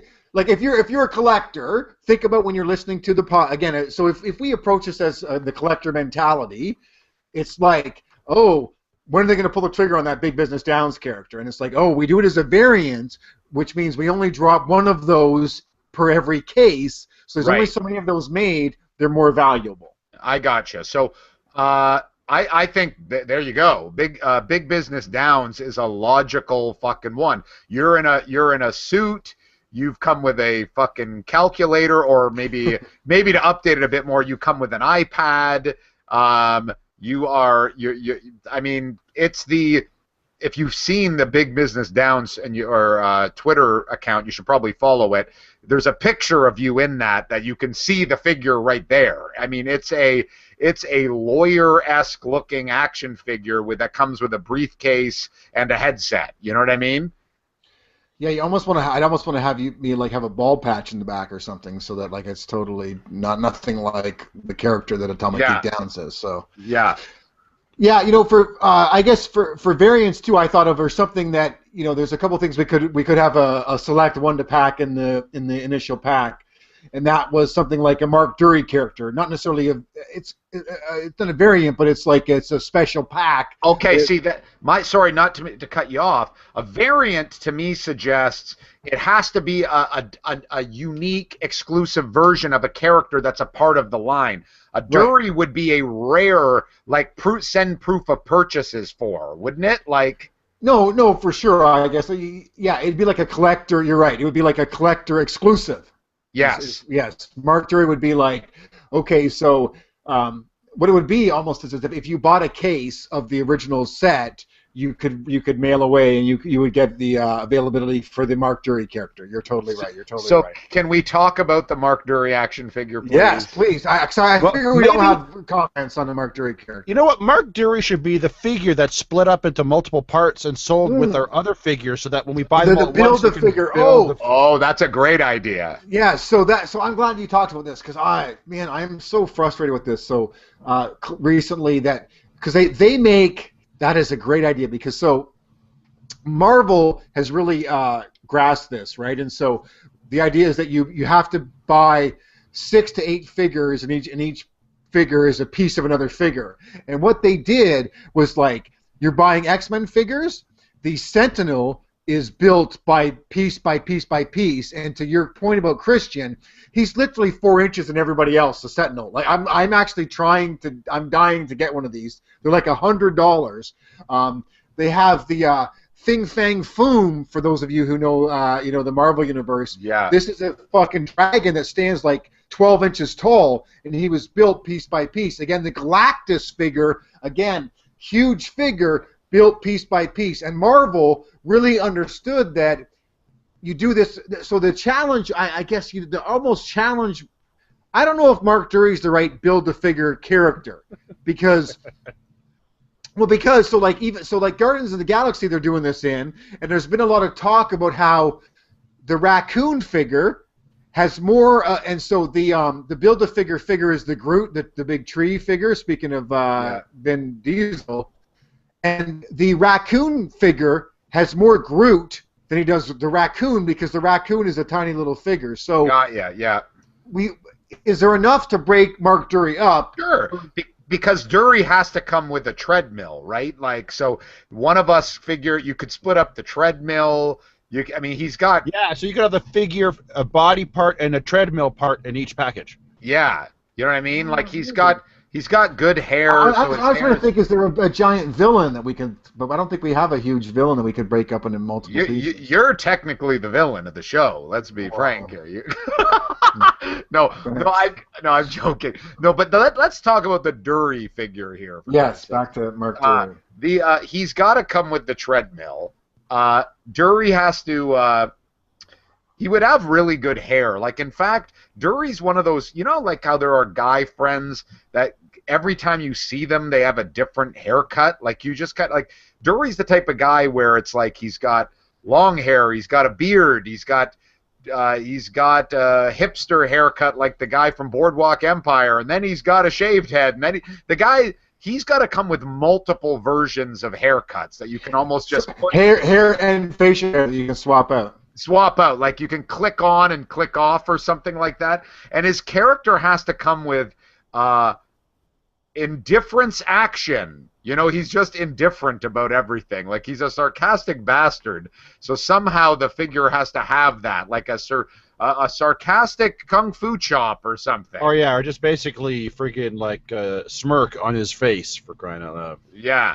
Well, to me, different smirk.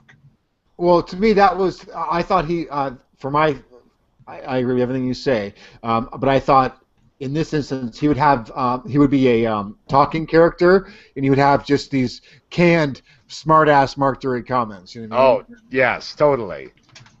He's like, so that's what you think, or whatever. I don't know. I can't think of anything about something. I don't think he has any staples, for crying out loud. As much as people that's the love problem. Mark Dury, he's got nothing, really. He's just basically all flash and no substance. That's my opinion. He's got the funniest thing about Dury is that his cadence never changes, right?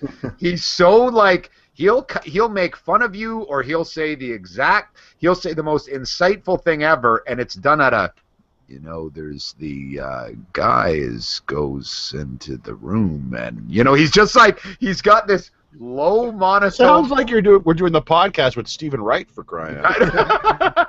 He's the Stephen Wright of podcasting, Mark. Whoa! Right there. But is it not fair to say then that in somewhere a rare send away exclusive. Andrew Bloom has to also be one of these figures, does he not? Well, to me, I was thinking that you save him for, like, again, the Podfather edition or the Founder edition or something. You know what I mean? Oh, I have a note on what his figure should be. I have some notes on his figure. I think basically what we should do is take some whatever leftover Ewok action figures there are and just fucking throw that in a package and say Andrew and throw a microphone in there and then we're done. You know, save on costs for crying out loud. Insulting with the action figures that Christian has made. But he's got to have like a booby honking action grip as well. He's got to have that for sure. And he's got to come with a guitar that no one wants him to play, and and he's got to have a quitting action kick. But his will be a talking figure as well. He's got to be like, he has to have a bunch of phrases, and they'll like yub yub. And I've never watched that. I don't know. I never read that. I'm sorry. I've never bought one of those. You guys are always picking on me. So my only comments about the Andrew Bloom figure were that he'd have to have the real hair action where it's like coming out of his t-shirt or his like Hawaiian shirt and his like neck and his sleeves. And his accessories were the Twilight books. Oh, absolutely. Jesus. Absolutely. Poor guy. Yeah, the books and the DVDs, you know. And Blu-rays. He's got. No, and actually, little action figures of the Twilight figures that go with the action figure. That's just like his accessory. Yeah, it's another one of his accessories. Yeah. A millimeter high mini action figure. Yeah. That's pretty fucking awesome. Actually, see, the cool thing about that is that people who open the package, they'll lose that shit. So then it'll be even more valuable to people who don't open the package. That's good marketing. Yes. Right. And then when they open up the package, they get the scent of podcast quitting. Oh.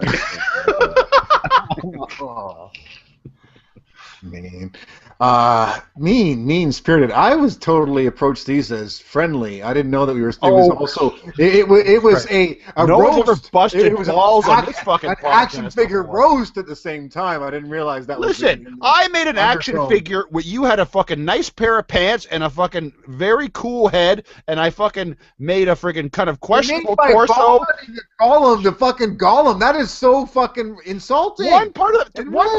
One third of your body I made light of for crying out loud. Fucking alien, and we'll see next time we do this, and we'll see who thinks. Oh, right, because you've never fucking taken me to town for anything I've ever done in this fucking podcast. I just think that was mean. I didn't approach this mean-spirited at all, is all I have to say.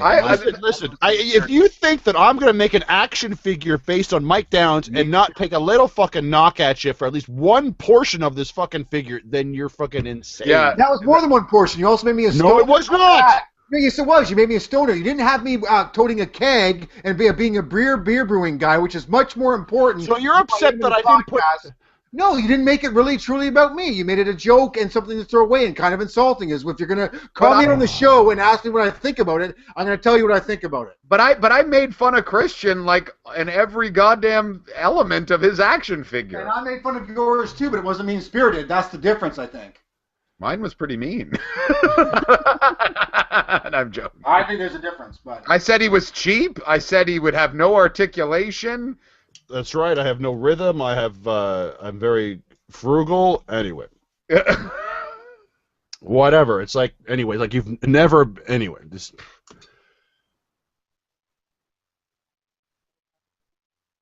Nothing else to say?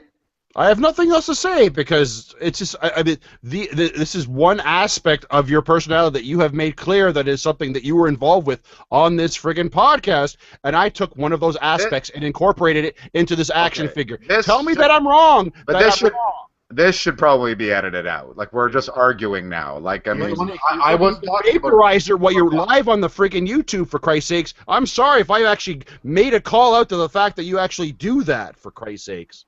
That's a little bit different on the I don't talk about doing it on the show hardly ever versus the whole persona of Boxwood Brewing. You brought it up. You want to ask? You're the one who asked why I was talking about it. I'm giving you my opinion. I wasn't talking about the show, Mike, in terms of what you're talking about. All right. No, I'm not. I know. I'm just saying we're okay. We're just kind of arguing now. So Totally, we're arguing. All right. So did anybody think up any vehicles for any of their characters, action figures that they've thought up? I have one, actually. I think we need to have a hosting chair. And I foresee this thing almost being like Metron from the New Gods in DC Comics, like Mobius chair. So it's almost like a special floating chair that lights up and fucking can fit all of our figures and maybe make sounds, and if you press it, it plays our theme song or something like that. No, I love that. I hadn't thought of that at all, but I love the idea that because we pass around the microphone on the podcast or whatever, that like the Mobius chair, that would be perfect.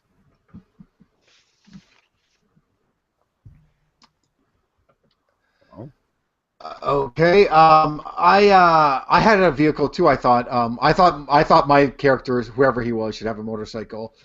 Just because I've been looking at I have the going back to the Daryl character from The Walking Dead. I have the I'm looking at it over there. It's a box set. And they actually packaged a figure, 6-inch figure with a motorcycle that you can stand on and everything. And I was like, that.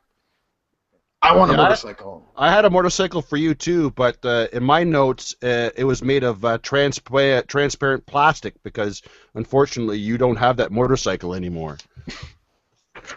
So it's like a ghost cycle, is what? Kind of. Until the new motorcycle comes along, which is inevitably going to come along, then that could be part of the next wave of whatever accessories or something like that.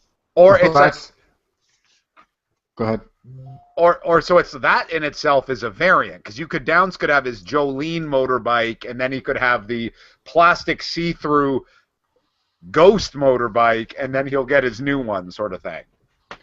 Well, again, that's hopefully a huge assumption that I do one day have another motorcycle. Hopefully I will. I like the idea. It's kind of like the Wonder Woman's like invisible jet, right? Like it's something. Right now I don't have one, so there isn't a real motorcycle. Hopefully, I don't know about the translucent piping. Hopefully it supports my figure and it doesn't kill me. But well, no, it's made of that friggin' clear plastic, for Christ's sakes. I mean, before they color it or whatever they do. I don't know. I'm not a plastic factory foreman, for crying out loud. You're not a motorcycle manufacturer, is what you're saying. No, that's right. Well, I mean, as far as or even toy. I'm not even a toy motorcycle manufacturer by any means whatsoever. I don't even make toy. I mean, make toy motorcycles in my spare time, let alone real motorcycles. What was the other one? I had, again, my notes are all digital and it's hard to get to them. What about play sets? Anybody have any play sets? I have play sets. Yeah, I was going to say, talk about play sets. Go ahead. So go ahead, Dijo. Well, I mean, some of them are very obvious that we need to have here. One of them, I'm probably stepping on Christian here, is we've got to have the Super Fight Dome, you right? son of a bitch, for crying out loud. How dare you do that? That was mine. It's always mine. But okay, so I'll throw that to you. I mean, I'm just... No, go ahead. I want to hear... I don't really... I only have one thing to add to it, because I have really not a very descriptive... Neither do I. I just said, like, we should have the so you just throw out the word Super Fight Dome and everyone just jumps on board? You didn't have to say anything, for crying out loud? Well, you jumped all over it. Say something. All right, this is my notes on the Super Fight Dome playset. Must have bell. That's all you said, basically. Yeah, because at some point there has to be a bell that can go ding, ding, ding, right, for the matches to start. See, I look at it too. It's got to be. It reminds me of when I think of like the play set. It's got to be like the plastic, almost that Castle Grayskull was made out of, and it's got stickers that you'd put stickers on it, which would be like fans like watching the fight and stuff. You have to put that like requisite stuff. I think there has to be a transparent shield over top, like a transparent dome that can lift up to put the figures in. You know what I mean? Yeah, that's all like a and plastic then there's like a bubble. And then there's like a crank on the side. There's some kind of like floor that spins. So you throw the figures in there, and you pull the crank a couple times, and then some figures go flying around like they're fighting. You know what I mean? And it's got to almost come. You know, sometimes play sets come with figures. That's got to come with like a Cap'n Crunch and the Trix Bunny figure or something. You know what I mean? That you throw them in and see who wins or something. Yeah, I'm thinking they almost come with a bunch of the spectators too that hang on the Thunderdome or the like the spectator seats in Coliseum style or something. Yeah, or like maybe that's something that's an add-on to buy with it, right? Like that is like. See, I thought that you would do that via stickers almost, but like you're saying, like you actually have figures that sit there. They could be like two-dimensional friggin' profiles of crowds, like 3 levels of them, and then there's like a switch in the back. You move back and forth, and the crowd like shifts as if they're kind of cheering back and forth. See, because like when I was thinking of Super Fight Them, I was thinking of, I can't remember what the set it is, but it's like this movable like big huge ball that's a dome. It's like on wheels. Do you remember that from when you were a kid? And it's like, maybe it's from a science fiction movie, but it's like this big huge... The big ball with wheels? Yeah, and then they drive it into a place, and it's like a big huge dome. It's a big huge gigantic metal ball, and they put people in it to fight. Is this a toy or is this a movie? I don't know. I thought it was a toy that was like on this wheel. It was like maybe G.I. Joe or something, or like something that's like the Terror Drome. That sounds very familiar, this Terror Drome, for crying out loud. It sounds familiar. Hold on a second. I think we lost DJ Vanny. No, I think Dijo's cat is in front of the TV or something there. I'm here. Or camera. So is that... Oh, so like, that's like what? Like the Thunderdome? Like the was there a Mad Max toy? Or was that Teenage Mutant Ninja Turtles, the Terror Drome? Oh, yeah. I think you're right. I think you're right. It's kind of like a Death Star or something like that, just filled with turtle enemies. Well, yeah, one of the greatest things you've ever said in a serious voice. That's a big dome that's filled with turtle enemies, I believe. That's what I was picturing for the kind of the Atomic Geeks Fight dome. Because it was maybe movable, and it was like once you're inside of it, it was like the AI takes over, right? So that from outside, it might not actually look that crazy. Yeah, I mean, I'm all for wheels on the actual playset, but I don't think it should be sphere-like. I think it has to be, the emphasis has to be on the dome-like features of the dome. Yeah. So you mean like Sky Dome, how it's like traditional structure, and there's like a domed roof. Yes, had those dome-like freaking capabilities. Okay. Retract, and it's yes. Let me rephrase one more time. It's a dome. My fucking sphere, my rolling sphere is still a fucking. No, it's a great idea, but like maybe if you could, you host an episode of Versus in the Super Fight Sphere, well then we'll have reasons to make it a play set. But right now, all we got is this fucking dome that. I'm just saying it's similar terminology, and I think that's where my mind went. Downs, if you could workshop your sphere into a rolling, using air quotes, dome, we might be able to get somewhere. We might get on the same page. Jesus, we're so specific. The Atomic Geeks LLC is so difficult to fight dome, not fight sphere, for crazy. Make products, and that's probably why there's no Reservoir Dogs action figures, because licensing is such a. There are Reservoir Dogs. I know there are. I was fucking making a joke. I have another play set. Oh, tell us about your play set. You have to get your the authentic Steam Whistle Brewery playset. This comes with exciting podcasting table, free taps, and 4 seats. And then what it has, if you almost remember, like the Star Wars Jabba's Palace playset, the floor swings open and it can launch the characters out. They get kicked out. Authentic geek launching action. Okay, so that is no way. That is way too. We don't just give that away as a playset like in the first wave or anything. That's like a 10-year anniversary playset or something. I mean that's way too good to just give away as a thing. I think. Don't you think? So down the line, we'll give that one out, is what we're saying. I don't know how you give that away. Like what? How do you give away a playset? Those are pretty big, for crying out loud, aren't they? Yeah, I guess, but I mean, like in the collectible world, right? Like you do the obvious stuff early. Hold on a second. I gotta piss and I cannot hold it. I'll be right back. All right. Okay. I thought that was good, that the Steam Whistle Brewery thing. That's your third playset, isn't it? Oh, it's Tag Asteroid, for crazy sakes. Well, he threw that one out already on the email. No, that's why I didn't pick that one either, though. I don't know if anyone's watching still, but hello. Shut up. Go to bed. Go to bed.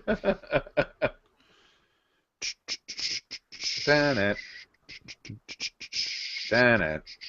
Maybe Gollum wasn't a good idea. Anyway.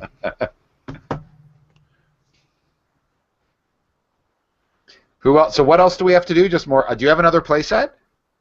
Nope. Oh, you don't want to. Well, no. I mean, I could. I mean, there's a lot of ones you could throw out for Christ's sakes. There's another obvious one that, based on the email he sent, that is specifically. Well, he said the tag asteroid. That's the yes, one. I know, but we have put things on the tag asteroid that we could actually still mention. Jesus Christ! If you remember your Atomic Geeks friggin' lore, for crying out loud. Well, I do. That's what I thought we were going to talk about, the goddamn tag asteroid. Yes, but what have we put on the tag asteroid? I know. I thought that would come out in that conversation. Well, maybe it will come out. I can work on the friggin' top of my head, for Christ's sakes. What's that? Oh no, we're just saying what's. We're talking about other play sets we have. Okay, go down. Oh shit! I knew what I was saying all the way to there and back, and now I forgot what it was. Can you remind me? Why wouldn't that place? How could that we give away that place set? It should be something. Why can we buy it, for Christ's sake? Steam Whistle, whatever. All right. So the thing about playset, the thing about the thing about the way that the toy the way the licensing works, right, is that you do the obvious stuff right off the bat, right? So like I'm trying to think of this. So like Image Comics, Spawn is a good example. So like, Spawn was this comic book figure they created, and they started releasing figures for, and they started releasing figure after Medieval Spawn and Medieval Spawn, Robot Spawn, and Robot Spawn in 2015, and Robot Spawn bending Angelina over a fucking bar. Like it goes on and on. Like there's so many figures, and then at the 10-year anniversary, they're like, actually, we're going to do something really, really fucking unique for we're only going to make 250 copies or 300 copies. We're going to do a Spawn #1 cover action figure and a Savage Dragon. It was an Image Comics celebration, and so they did like Savage Dragon, Cyberforce, I think the dude's from Ripclaw or whatever, Ripclaw, yeah. And so the whole point is that we're going to do something at the 10-year anniversary that is very, very unique and specific, and we only release it to a certain amount of people. And so, like, because the play set for that thing is from something that's memorable and specific, we should wait till a memorable and specific time to release a finite amount of it and make it a collectible. Do you understand what I'm saying? Yes. It's more valuable that way. Okay, but so what podcast should I have mentioned that on then? Like, I mean, I'm saying it's a play. Fuck you. I'm saying in retrospect, I guess we should have an action figure plan from episode 1. I mean, Jesus Christ, what were we thinking? It's probably wave 2 or 3 and out there. When we're successful. So okay, so then what is another idea of a playset that would work with wave 1? Well, no, and so again, my idea for a playset is probably not wave 1, but I thought there could be a Boxwood Brewing playset, right? You could have the whole bar and taps and blah blah blah. So that could be a playset. But I didn't get to mention a vehicle I thought up, which could be funny and unique. Would be like the Barbie Winnebago thing, and it's like you put our figures in and we can do like brewery tours. So it's like not anything that happened that's really real, but like we make take the Atomic Geeks mobile, some fucking repurposed Barbie thing, and take the Atomic Geeks around the brewery tour. Or why don't you just call it the Boxwood Brewing Mobile Command Center, for Christ's sake? Oh my God, that's a great name. The Mobile Command Center. That's awesome.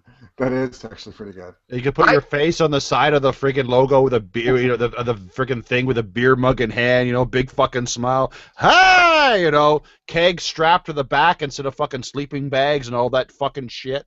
Yeah, that's a great idea. I mean, are we not? The tag asteroid seems like an obvious one that should come in some wave, whether it's wave 1. I mean, and.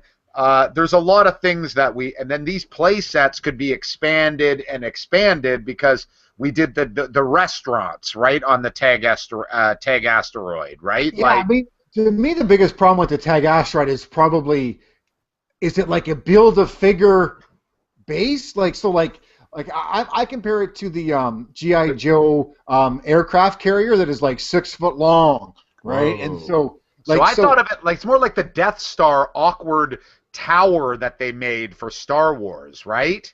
Like so it's big and you got to build onto it. So you know what I mean? Like it's an investment for sure. But that building onto it idea is a cool concept because then you could build on all of our restaurants that we dreamed up for the Tag Asteroid. Well, it's one restaurant with 4 different rooms. Well, yes, okay, if you want to be specific, but like or Pretty good restaurant. Or it's like when we release the Tag Asteroid playset. Wave 2 is there's 5 different restaurant components, and you buy the one you want to place into the playset. Yeah. That's a great idea. What about the rest of the Tag Network? How would they be represented in figure form? I think to myself that maybe the various shows should be collected friggin' packages of inactive minifigures. Oh, so they're not like going to come out in multiple waves? Like we're not going to have... No. I think they should be inactive, little, small figures, much, much smaller than our figures that are much, much cheaper than our figures as well. No, see, except for maybe the classic Film Jerks, which comes in maybe that 18-inch figure that we were talking about. Those are probably the smallest ones. Those are just those thumb wrestler size. And they don't even really move, right? They kind of smell kind of bad when you open up the package. Like, Jesus. Why did I even open that up? They just kind of smell of bad rubber, for crying out loud. We really appreciate all of our Tag Network partners. First off, we should say. So see, for me, I thought there was a way that you could do like not variants, but like build packs, whatever it is that you could do.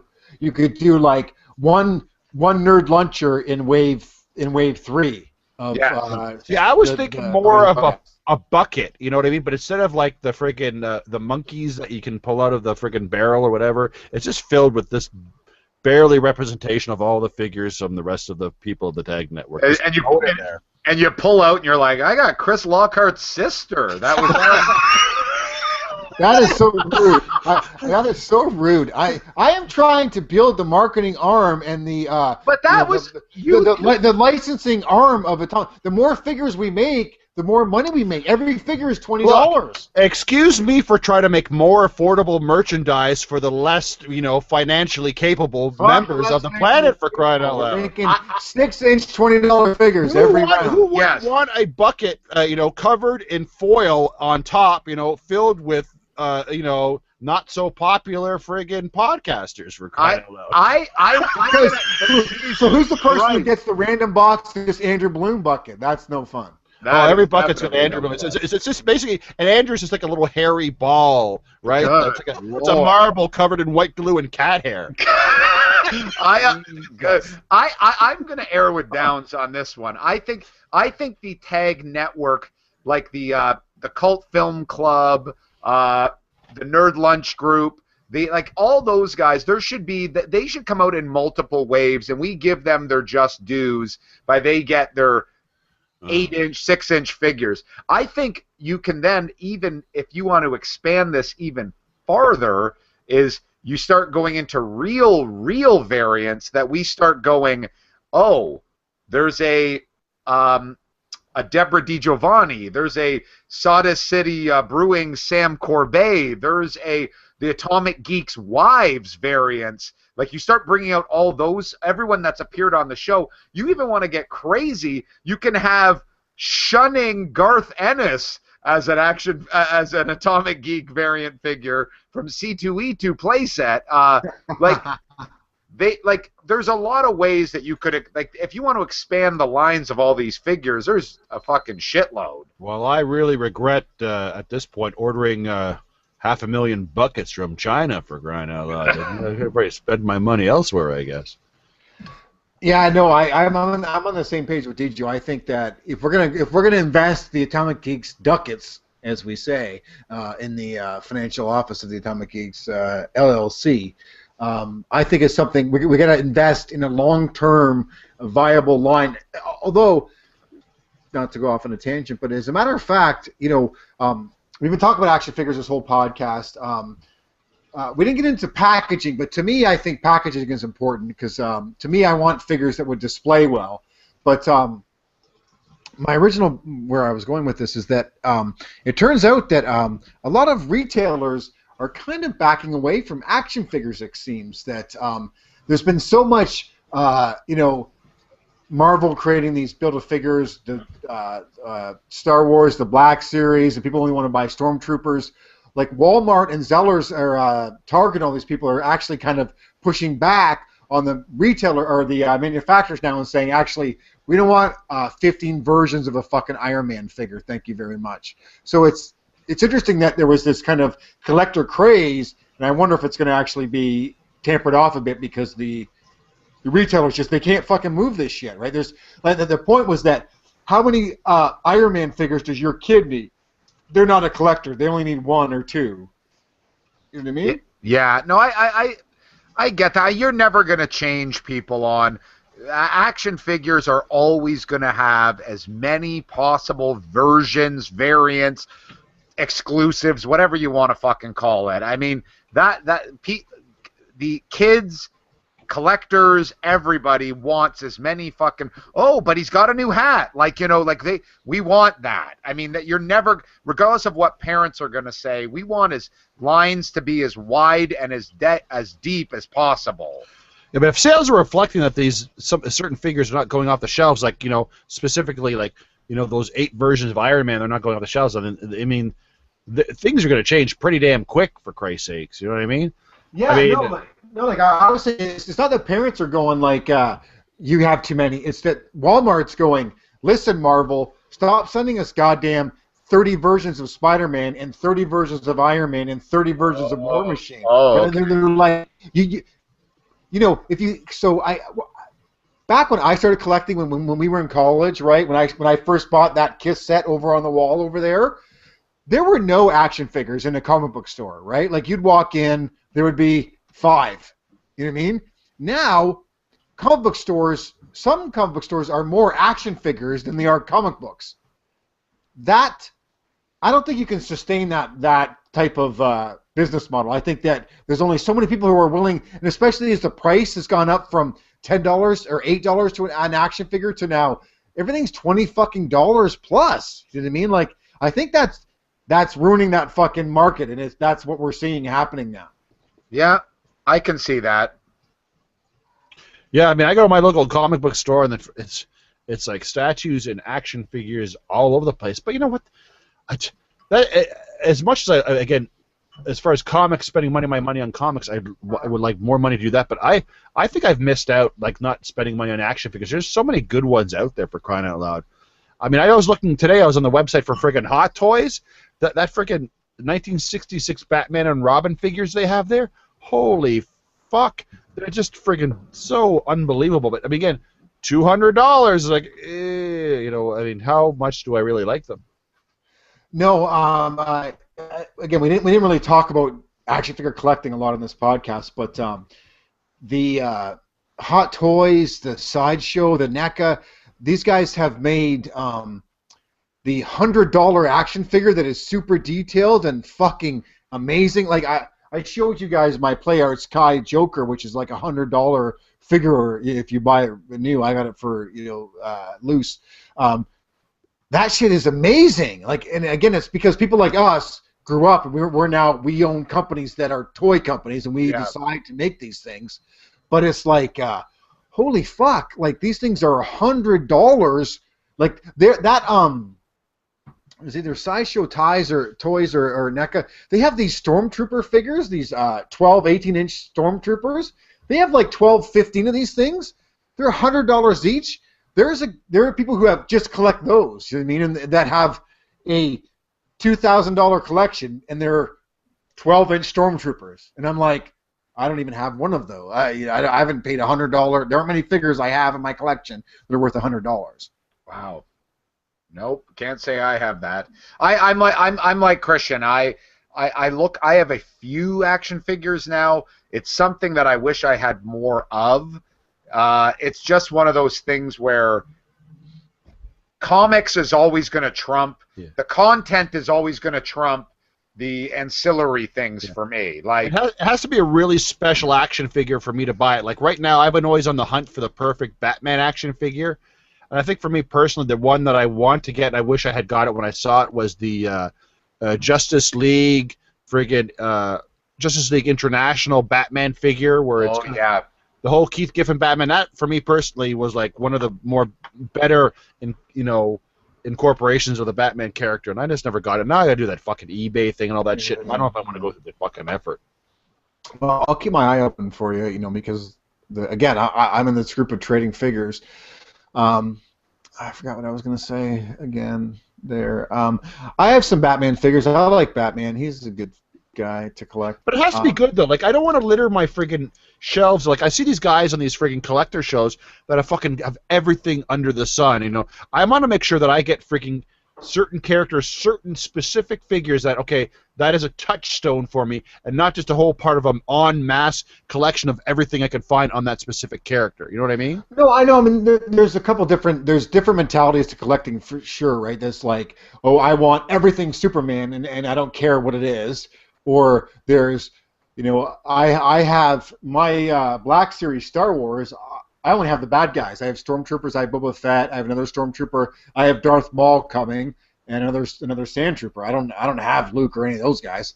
I choose to collect things that mean something to me, but I will have groups of characters because I like those characters too. Like I'll have a couple Jokers that I like or whatever. But again, I think you make your collection your own thing, right? Like if you collect. Another thing I don't love is, have you seen these pop vinyl figures? These ones that they're really popular with the giant fucking head. It's like, oh yeah, it's not even a bobblehead. It's like a really giant head and a little. I don't like that trend. I don't know. Some of them are not bad. That pop vinyl stuff I think you're talking about. Yeah, that's what I just said. Those are ugly. I don't like those. No, but there's a Slimer character there that I looked at that actually looks kind of cool, where it's like the slime actually is holding the Slimer pop vinyl head up in the air, and it looks kind of neat. You know what I mean? It's almost like it's actually... But of all characters to say, fucking Slimer, like, I don't like a pop vinyl character of Khaleesi from fucking Game of Thrones. But again, it all depends. Like, if you're one of these jerks who there's a character that you just fucking love, here's one other thing for you to buy. You know what I mean? Yeah, see, and that's what I mean. You watch those crazy collecting shows, and a Spider-Man fan will have, regardless of the quality of it, will have every fucking version of that character. And the figures are kind of cute, right? So it probably crosses freaking genders as well as far as collectors go. See, sorry, go ahead, Mike. I just want characters of an action figure, one version of the action figure of all the characters that I really like. Like I have a Savage Dragon character, and I want a really good Hellboy, and I actually don't own in my adult life a really good Han Solo. Like I own a couple Lost characters. I own a couple Venture Brothers. I own Bender. Like I have all this stuff, but there's a couple that I'm just like searching for that I don't want to spend $80, but I just want like a good Han Solo character. Maybe it's this Star Wars Black. Maybe it's something that's 8 inches. I don't know, but I don't know. I mean, those vinyl pop ones, those look ugly to me. To me, it feels like it's the anime crowd maybe reaching into the action figure. I would start that again. You kind of crackled for me, DJ. Was that? Yeah. Start again, Dan. I did. Okay. To me, that feels kind of like the anime crowd. Maybe like bridging gaps. Like my youngest boy loves those things, and he's like, "Daddy, buy me a pop vinyl." I'm like, "Dude, I don't fucking like these things at all." You know what I mean? Like they don't look anything like the character, right? It's just a giant head thing with the face paint of Green Lantern or Lion-O from Thundercats. Yeah, I don't know. I don't get it. So yeah, I think that's probably going to do it for our action figure talk. I guess, was there anything else? We've talked about variant special figures. Does anyone else want to add anything else about the action figure, the Atomic Geeks action figure collectible series Wave 1, or what you thought Wave 2 should be, or anything like that? Buy them all, collect them all now, and share them and play with them with your friends. That's right. Enjoy. That's right. And there's only going to be like a few of them, so like you got to buy them, and they're going to be like $50, so you got to spend all your money. And my signature for the signed variants is essentially a big X, so that way for sure you know it's the real deal. It's legit. Oh, I was going to say Spawn. I love Spawn. They have so many figures of Spawn. If I didn't mention them earlier, I have a ton of Spawn. Okay, so why don't we get to our atomic picks? Christian Nielsen, atomic pick, please. My atomic pick this week is probably the most obvious atomic pick. It's probably the most obvious atomic pick in the history of the internet. I don't know if you got that Netflix, jerks, but Orange is the New Black Season 2 has started. I have only watched episode 1, and I've already got a stomach ache for the stuff that's happening already, for crying out loud. I'm looking forward to finishing that season because it's all there on Netflix. Thank you very much. Okay, this is probably going to be a little bit awkward because I have an Atomic Geek pan. I'm not loving the second season of Orange is the New Black. Well, I've only watched the first episode. If you're going to spoil shit, then I'll just freaking jump off right now, for crying out loud. No, fair enough. Well, maybe you should. I'm not going to specifically spoil stuff, but I just think okay, well, I mean, I don't even give that. Honestly, I mean, I've invested myself in the show with limited time I have to watch television. I don't want to have any hints. I mean, you could be right. I could be in midway through the season and go, you know what? I agree. This season sucks. But right now, first episode, that is my opinion. So I'll let you say what you got to say, and I'll just drop off. Okay. Oh, I didn't think he was going to hang up, but he was just going to take his headphones off. I thought it same with me. I thought he was just going to take his headphones off. Jesus Christ. Oh, that was dumb. Wait a second. Isn't he hosting next week? Yeah, wait 1 sec. I'll text him.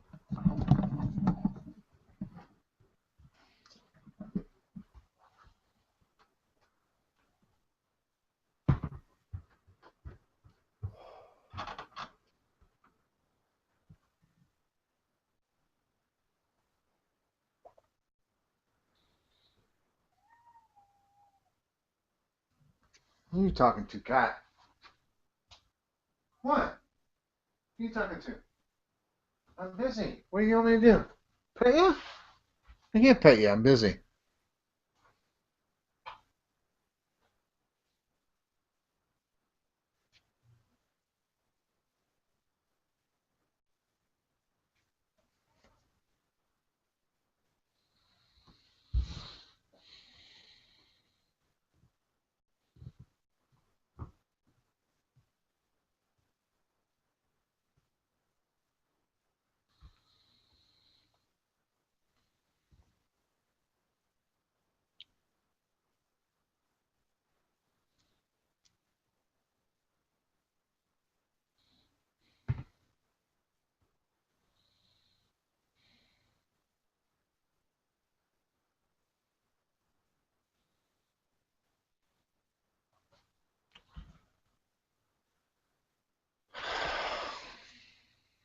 This is fucking ridiculous.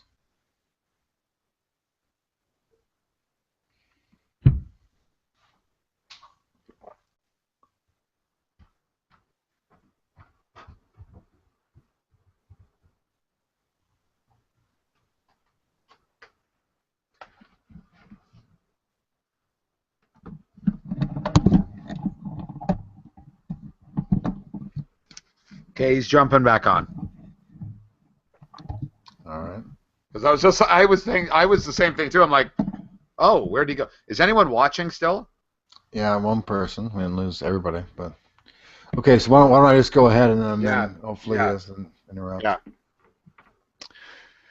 Okay, so again, not to be awkward after that, but I gotta say I'm not loving the new season of the Orange is the New Black. Hold on.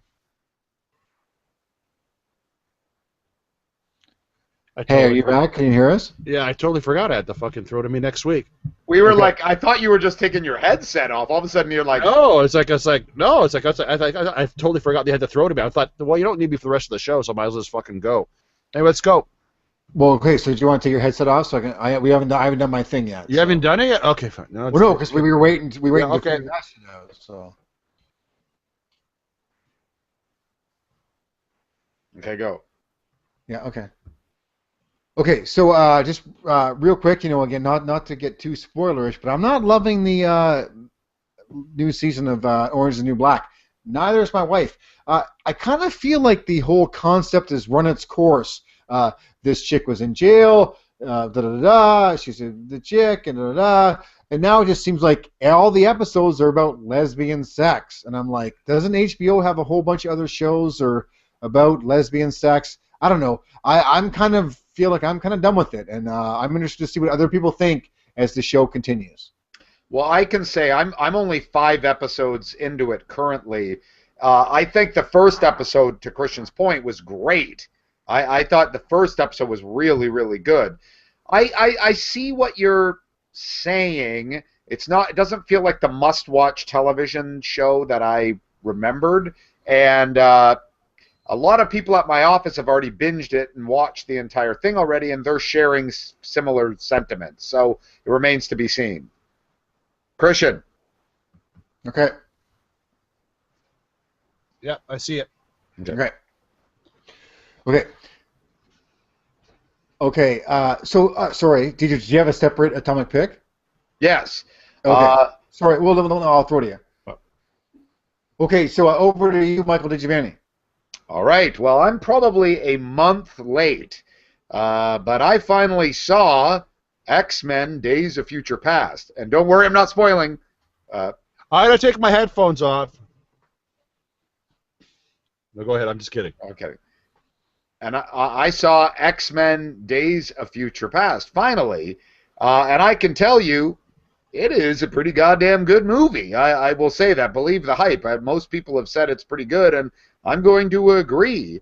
The Bryan Singer returning to the X franchise definitely washes the mouth clean of X3, whatever that was, fucking X-Men United or whatever that bullshit was. That has been cleared completely away, and even some of those horrible Wolverine solo movies.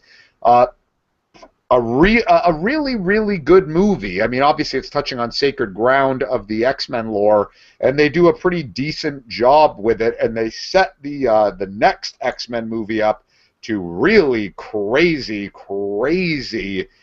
concepts. Everybody is great here. I think the highlight of this movie is probably James McAvoy as the young Professor Xavier. He's really good. And I gotta say, the weird character Quicksilver, who's actually appearing in both the X-Men movies from Fox and gonna be in Joss Whedon's Avengers 2, played by a different actor.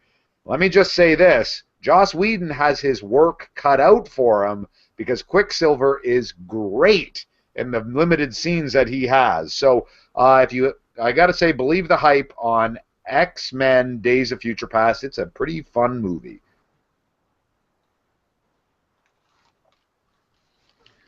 Okay, so I had to totally take my headphones off there because I still have to see that movie, and I'm trying to get to see it in the theater. So hopefully, Mike said a lot of good things. Next week, the Atomic Geeks will probably produce another podcast. And if we do, I think Christian Nielsen is going to be the host of that. So tell us what we're going to hear about next week on the Atomic Geeks podcast, Christian Nielsen. Next week on the Atomic Geeks podcast, I have absolutely no idea what we are going to be talking about. So stay tuned for that. That sounds scintillating. I love talking about things I don't know. I just wanted to use scintillating in the podcast one time, so that's why I did that. Okay, well, it's time for me to go back into my Darth Vader fucking carrying case, and Michael DiGiovanni and Christian Nielsen all have to be packed away in their chromium something or others. I forgot what I was going to say. Condoms. Yes, they have to be packed away in there. We keep our action figures in condoms, I guess, on the Atomic Geeks podcast. That's going to do it for us. This is episode 259, I think. We're almost at 260. Oh, my goodness. That's it for me. That's it for them. We are the Atomic Geeks. You can find us on all those social media type places. We are everywhere where you need us to be. When we are out. Goodbye. Goodbye. Good night. Good night. Downs, I should email you. Wait one